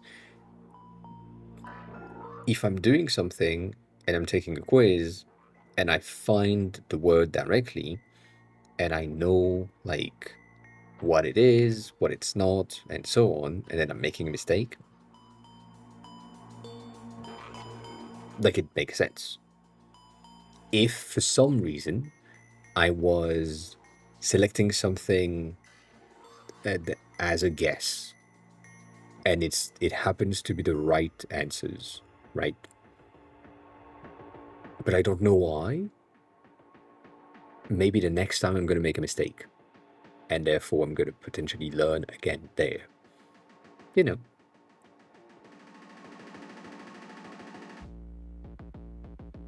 that's 3 times on tour. That's a lot. That's a lot. I need to fix that. So, like that's the type of thing that, because I discovered these issues in Duolingo, I kind of made sure that in my own app we didn't have that. If I'm using the existing direct competition, which is Anki, whatever, this interface makes absolutely no sense to me. What am I supposed to do? I see the character at the top, which is Ona, and then it's gonna give me on tap what it means, or how it's read, what it means. And then I need to define how easy it was for me for this character. And so if I don't pay attention and I press on the blue, even though I made a mistake because I didn't know, that character that I just marked as, yes, I know how it is, I know what it is going to be presented to me again in a year and a half. Like, if I don't pay attention, it's just really wild to me. So, based on that, right, my app is basically the same concept. It's flashcards to an extent with potential answers. And based on the answer of the user, I know if they know the fucking thing or if they don't. If they don't, I'm gonna represent the same word kinda sooner than if it was something else. If they make like no mistake on the first 4 attempts, then I'm considering that this word specifically is pretty good, and so on. So, like that's the That's the thing. So for you specifically right here, if you were to say, I'm currently, also we're in purple, I'm currently using the creation of a meal plan app, and everyone else is doing the same thing, but I'm doing it because this thing, this initial reason of why I wanted to create a meal plan app, like started on my side, doesn't exist on the others, or it exists but not exactly how I wanted it to be, or it exists but I'm sure I can present it better, then go for it. Like don't think of it as an unoriginal ID. Just think of it as an improved version of the existing thing. Like Uber Eats exists, but there is like a ton of food delivery apps that exist as well. And doesn't mean that they are like bad, just mean that they just tackle a different type of thing. Like I'm sure there is someone somewhere that has built a food delivery app that is Indian food only. Like, in order to be a store on that thing, you are needing to be an Indian food or in an Indian place. And so if someone wants to get like Indian food in one day, they go to that app because that's the reference. And your benefits compared to that is maybe the person that is doing the app is going to check the restaurants on their own time and then giving them reviews. You know, why not? So that's the thing that can happen. We never know. We never know. But yeah, that's the. I would say that's the thing. Like, don't think of it as a bad ID or as an unoriginal ID that you can't do anything about. Just think of it as you had an ID, you had a pain point from your point of view. You had a thing that was like, this doesn't exist. Either you didn't look for the thing that you're looking to create right now, which is fine, that happens.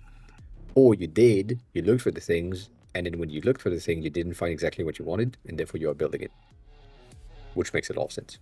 That's usually works. If it already exists, and it's just a matter of, I didn't like the corner radius, I didn't like the color of the theme, I don't know.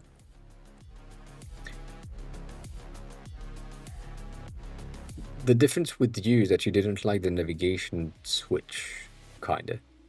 So.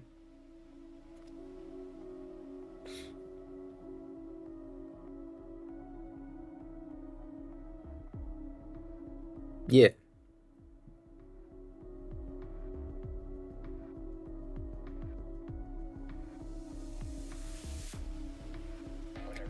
I really have a hard time with meal plan for the day because that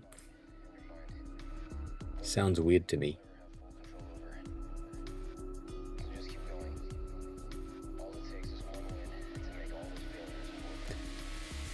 Yes. Like,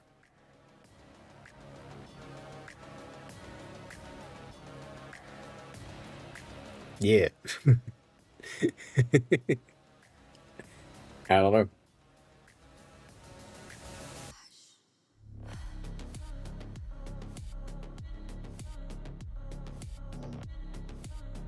Yeah, I don't know.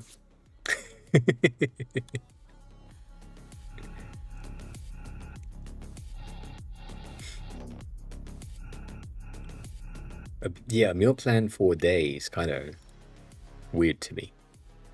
It's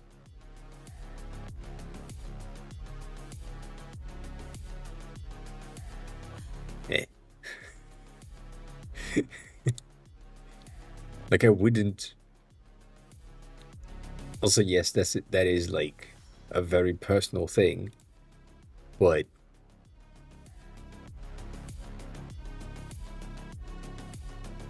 I wouldn't go out of my way to do grocery shopping for one specific day. Like it would be, yeah, no, I no, it wouldn't. I wouldn't do it. I would just open my fridge and figure out what I can do with it rather than, um, yeah. If that's something that you, yeah,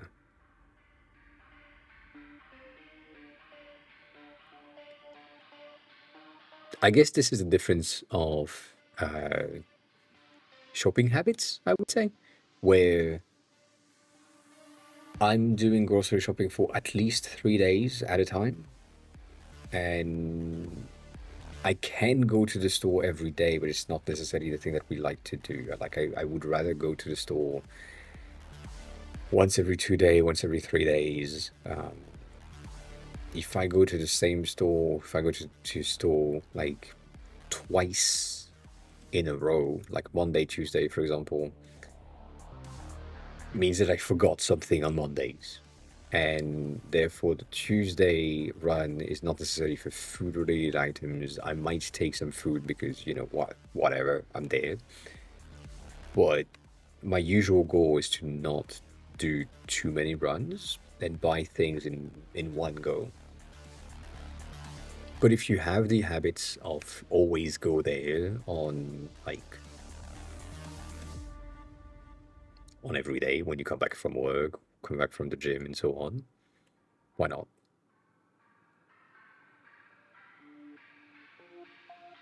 But then my food habits is not a reference, so I get it. If I'm explaining what I've been eating for the past few weeks now, it's not. It's very simple. It is very simple. I'm not explaining. Very easy. Very easy as well. Nonetheless. Yeah. I mean, if you want to build something that is like a day activity, I could maybe um,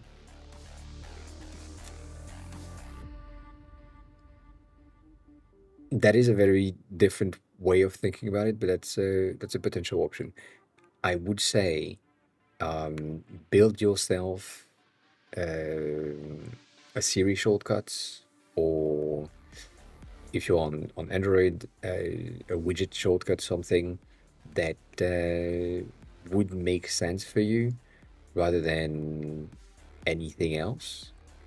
Um, like rather than a website, mainly because you can have everything run on device if that's an option. iOS you can, if you're using like LLMs to create things. Not as good, but it's an option. Um, but yeah, that way you can have like a double tap on a button to just say something, speak with something. I think if you had like a wrapper for custom GPT, that could work as well. So like you have a custom GPT that first message is what I like, and then second message is going to be um, I need something for tonight, I need something in 2 days, I need something for this lunch, whatever. It just generates something for you. That's an option as well. Really simple. Why Japan? Because my ex is Japanese. That's one of the first reasons.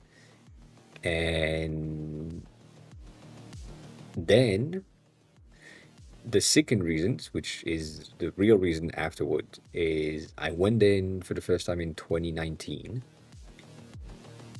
and I was blown away by how I felt when I was there. This is something that happens for me, not often, but often. I know that sounds weird. I'm not traveling for tourism. I'm traveling to check the country in terms of would I live there? So my activities are not touristic activities. I'm basically just doing the exact same thing that I'm doing when I'm at home there to see if the daily life of staying home for work, going out to the convenience store to buy something, coming back home, going to the movies on a Saturday or something, works with me. Am I feeling at home and in an environment that makes sense to me? And so this happened in Sweden. Sweden was really good for me for that. But also, I wasn't alone doing this. So that was kind of different. I mean, we were 5 people in a travel plan thing, anyways. And I've done that in Germany, in Italy, in Spain, in France. And then in Japan, when I went back to see my ex, I just felt more at home than home when I arrived in Japan. So, yeah.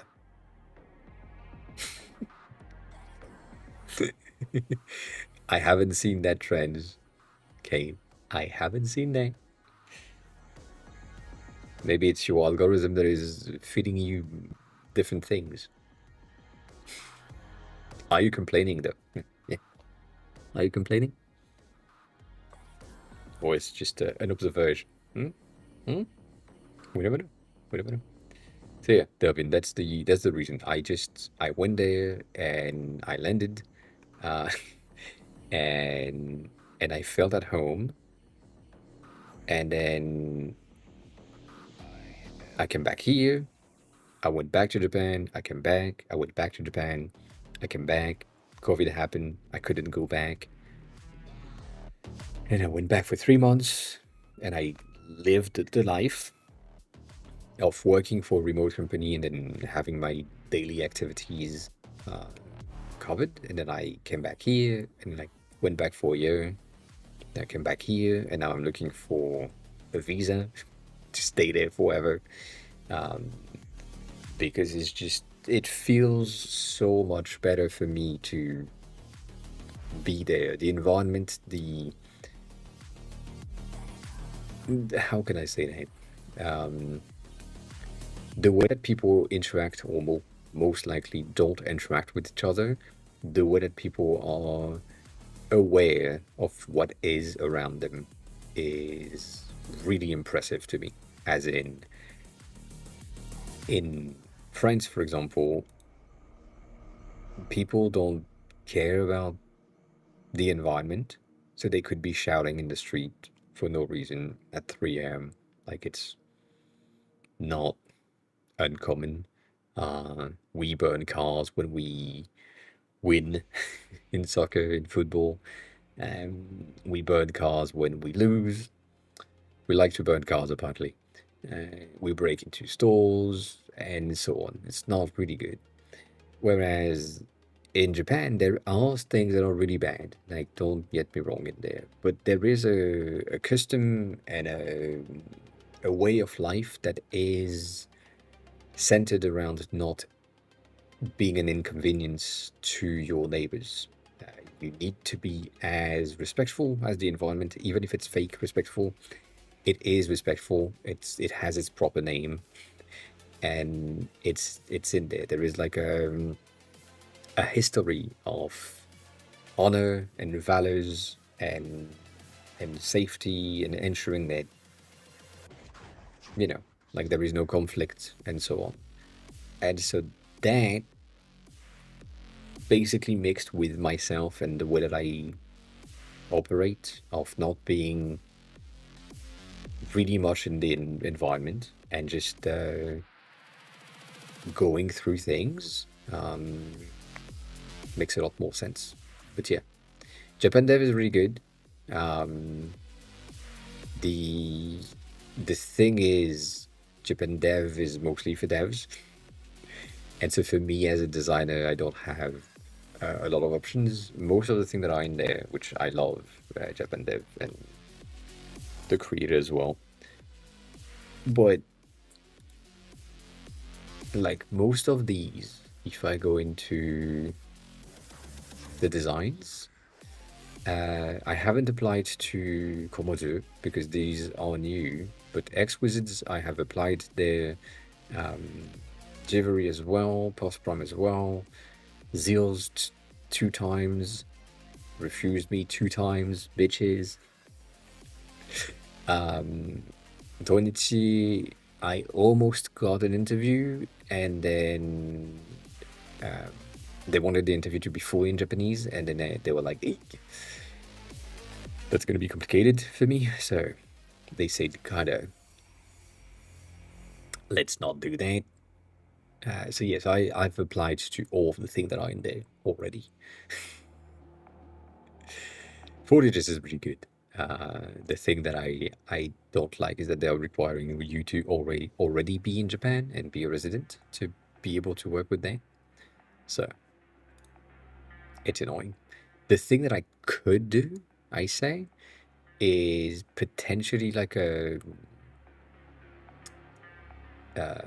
Swift UI dev as an entry level position, or a Kotlin dev, something that could kind of work. But like there is not a lot of the bands in there for other things than mobile. But yeah,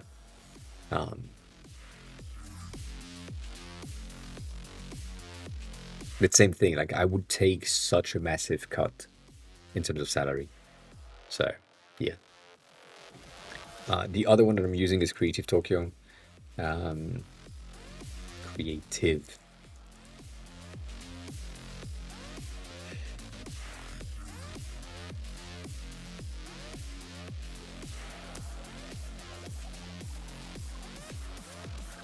Come on.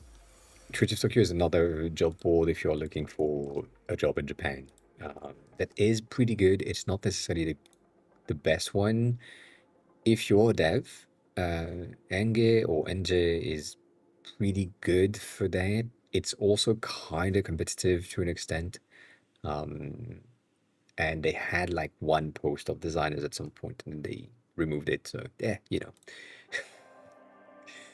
I would say right now there is a lot of more, there's like dev related jobs than there are designer related jobs, which is kind of sad. Kind of sad. But we'll see. At some point, there will be something. But yeah, that's the reason. It's just, I like that. However, however, have you been to Japan before and have you stayed in Japan for a long period of time, as in more than 3 months at a time? Because if you haven't, I would recommend you to do that first before you move there.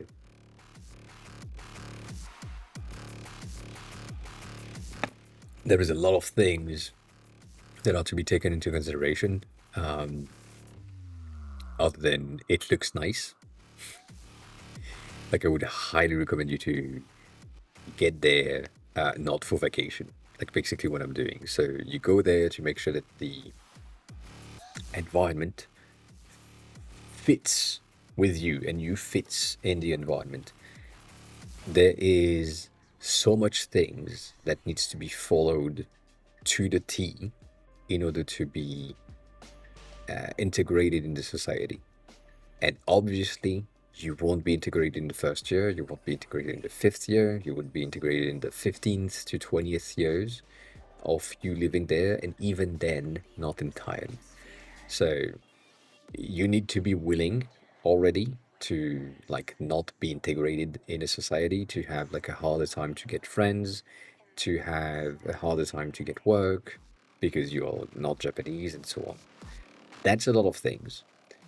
And I'm not saying that it's impossible, right? Not there to crush dreams because I want to do the exact same thing. But you need to be aware of all of these things. You need to be aware that, like, if your name doesn't transfer properly in Japanese characters, you will have a hard time. If you're like uh, specifically the name for the bank account and the phone number is kind of annoying. Um, they they can't really understand if there is like a syllabus that is kind of weird. Um, so yeah, you need to ensure that everything is exactly as expected to get the things. So let's say you are, the bank is the best example. You are applying for a bank account. And so you're doing your bank account form and you forget one field in that bank account form. You will need to rewrite the entire bank account form until you don't forget that field. If you make a mistake and you need to strike through like one of the words, you need to rewrite the entire thing. You need to write the things in Japanese by hands in order to make them like valid. And because you don't know how to write in Japanese, it's going to be kind of complicated. So that is a very, very hard procedure that you need to go through in order to just get your bank account, which is kind of necessary if you need to work in Japan because, they want to give you your salary in a way that is more convenient. Otherwise, you're going to be paid in cash, which is fine as well. But it's a thing. So, there is a lot of things that are not good unless you already have this integration system that works for you. So for me, that's why I'm kind of fine with it, is because I'm used to it, and it's basically how I've been raised in a way. So I been raised not in Japanese, but like the system of the rules and the things is the thing that I've been raised with. So it makes sense to me. If that makes sense to you. But again, Japan is really good. If you know where to go and what you want to do that. If you are someone that is mostly city life environment, it's going to be easier. If you're someone that loves the countryside, specifically the countryside of Japan, which is really peaceful, there are like not district, but like prefectures of Japan that are paying you and paying foreigners to move there. There is a ton of them that are like willing to give you housing, like bonuses and food bonuses, because these prefectures are kind of dying. There is a less and less people moving there and living there because there is almost nothing. So if you're someone that is extremely peaceful and you're fine with being like remote in a place where you need a car or bike or something to go around, some prefectures are willing to pay you a certain amount of yen, so it's still in yen, so it's not that much, but it's still something, for you to move there and have your life there. That's an option. So that you have options, and it's good, but you need to be aware of all of the things that Japan has to do and the thing that you need to follow in order to be living good enough. Like the one that is the most annoying is the recycling, because based on the district, like when I lived in Tokyo, in multiple districts of Tokyo, the recycling is at different days based on the location. So on my first house, it was bottles and plastics on Mondays, paper on Wednesday, and glass on Friday. Yes. And then the everyday trash is roughly every day, but it's mostly like Tuesdays and Thursdays are the days that they are taken out. So you need to bring things to the trash location on specific days to be taken out by the trash people and so on. If you miss a day, or you think that you can just drop your cardboard and papers and things on the day that is not the right day, you're gonna see your bags of trash in front of your house or your flat rather than where you left them.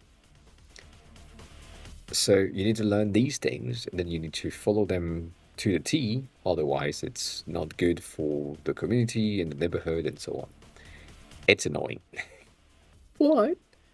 When you know when things are and you have this on your door, like you sort things out in your house, and then you make sure that all your plastics is in specific bags and so on.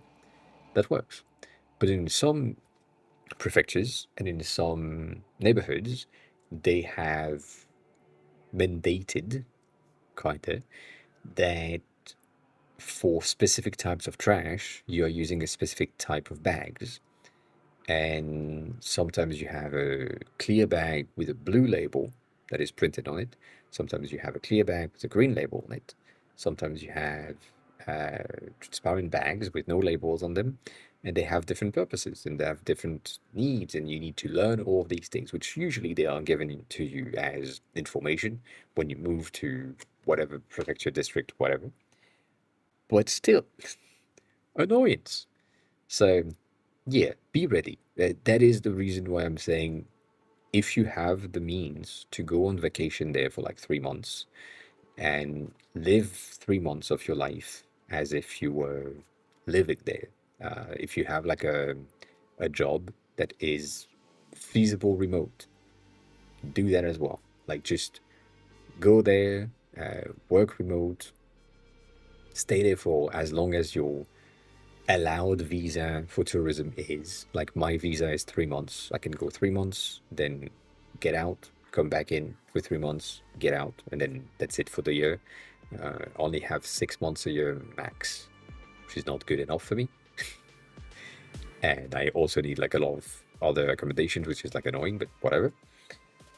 So yeah, go there for the length of potential tourist visa that you have. Work remote, potentially. Experience the environment. Learn Japanese. Obviously. Unbiased. That would help. That would make everything so much easier for everyone, yourself and everyone around you, for sure. But yeah, like, I would say that's the easiest thing to do. Like, just go there for vacation for 3 months. And then see how you feel. How it feels. Is it good? Is it bad? Is it whatever? As we say, there is the honeymoon phase where we are kind of hyped about everything that happens in Japan for the first 6 months, 1 year, 3 years, it depends on the person, until we start seeing things like the negative things about Japan in general, and how it happens to be. But that's fine. It depends on the person. If you really go there to, or with the mindset of, I'm gonna go there as a tourist to experience the life as if I was working there, you should be good. And again, if you're working remotely, the easiest way to get that is to work remotely in a co-working space. There is plenty of them, and you decide on one, and you go there in the morning, you go get lunch with the people that are around you at the same time, then you come back home at like in the evening, you do your things and so on. Like, that might help. It just gives you a bit of an idea, but also you won't have to pay like the electric bill. I mean, you will have to pay rent, but you don't have to manage the electric, the internet, the things. Like, for me, I don't have to do that when I go there. And that's annoying as well. Like, that's paperwork that needs to be written by hand. One day I wish they stopped the by hand thing. and just do things online. But no, for some reason, no, they don't want to do that. And I don't know why. I don't know why. So yeah, that's options and things. I do think it's a good idea though, right? Not, I mean,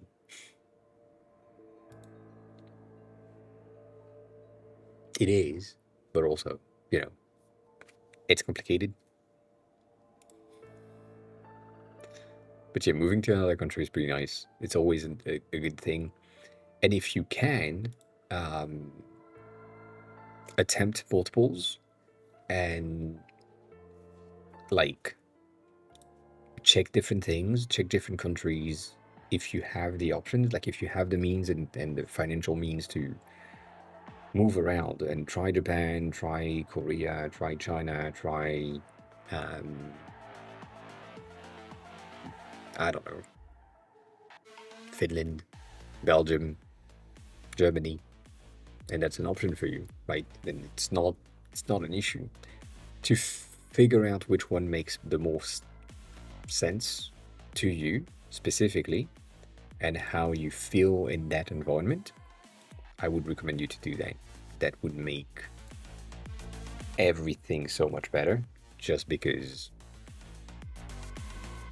you would have like a how do you say that, an informed, you would make an informed decision. That is the sentence. You would know, basically, right? If that city, that country, that thing works for you. If that's the case, highly recommend it. That's not the case. Like for now, for example, as I said, I went to Italy, not for as long, but I went there for um, a week straight, and then I went back there for 3 days, and then I went back there for 4 days. And every time I tried to do the least amount of touristy things while still being a tourist and being able to just not cook at home and so on. Um, and Italy is not for me, like, not in the slightest. It's nice, but it's not good enough for my taste and for my personal preferences. I went to Berlin multiple times, and it's nice. I like the clubbing environment, but I can't do that on a weekly basis if I have work and things to do during the day. So that's not an option. I went to Sweden, and that one was kind of the same thing as Japan for me. It's just like it felt so home that I could have stayed in Stockholm for longer, for sure. And like that's the type of thing that I would highly recommend you to check out. Just experiment things. It costs a lot to find Airbnbs, to fly, take trains and so on. That takes a lot of money. So you need to be able to sustain and have some funding from yourself to be able to do that. But yeah, that's highly highly recommended. Highly recommended. However, I am dead. I am going to send you to Maya because it's been a bit and I am tired as fuck. But yeah, as always, thanks a lot for being here. Highly appreciate it. The VOD is going to be on YouTube if you want to watch it again. And then if you have a question and I'm not live, you can join the Discord to ask the question there. Otherwise, I shall be live back on Wednesday. I shall be back live on Wednesday. That's sentences formatting for you. Um, and yeah, learn Japanese, buy something, Mom? the usual. And yeah, who won? That is my question right now. I see. I see. Dust won. That's crazy. That is crazy. Anyways, eat something, drink something, be kind to each other. You know the drill. and I'll see you all on Wednesday. Bye.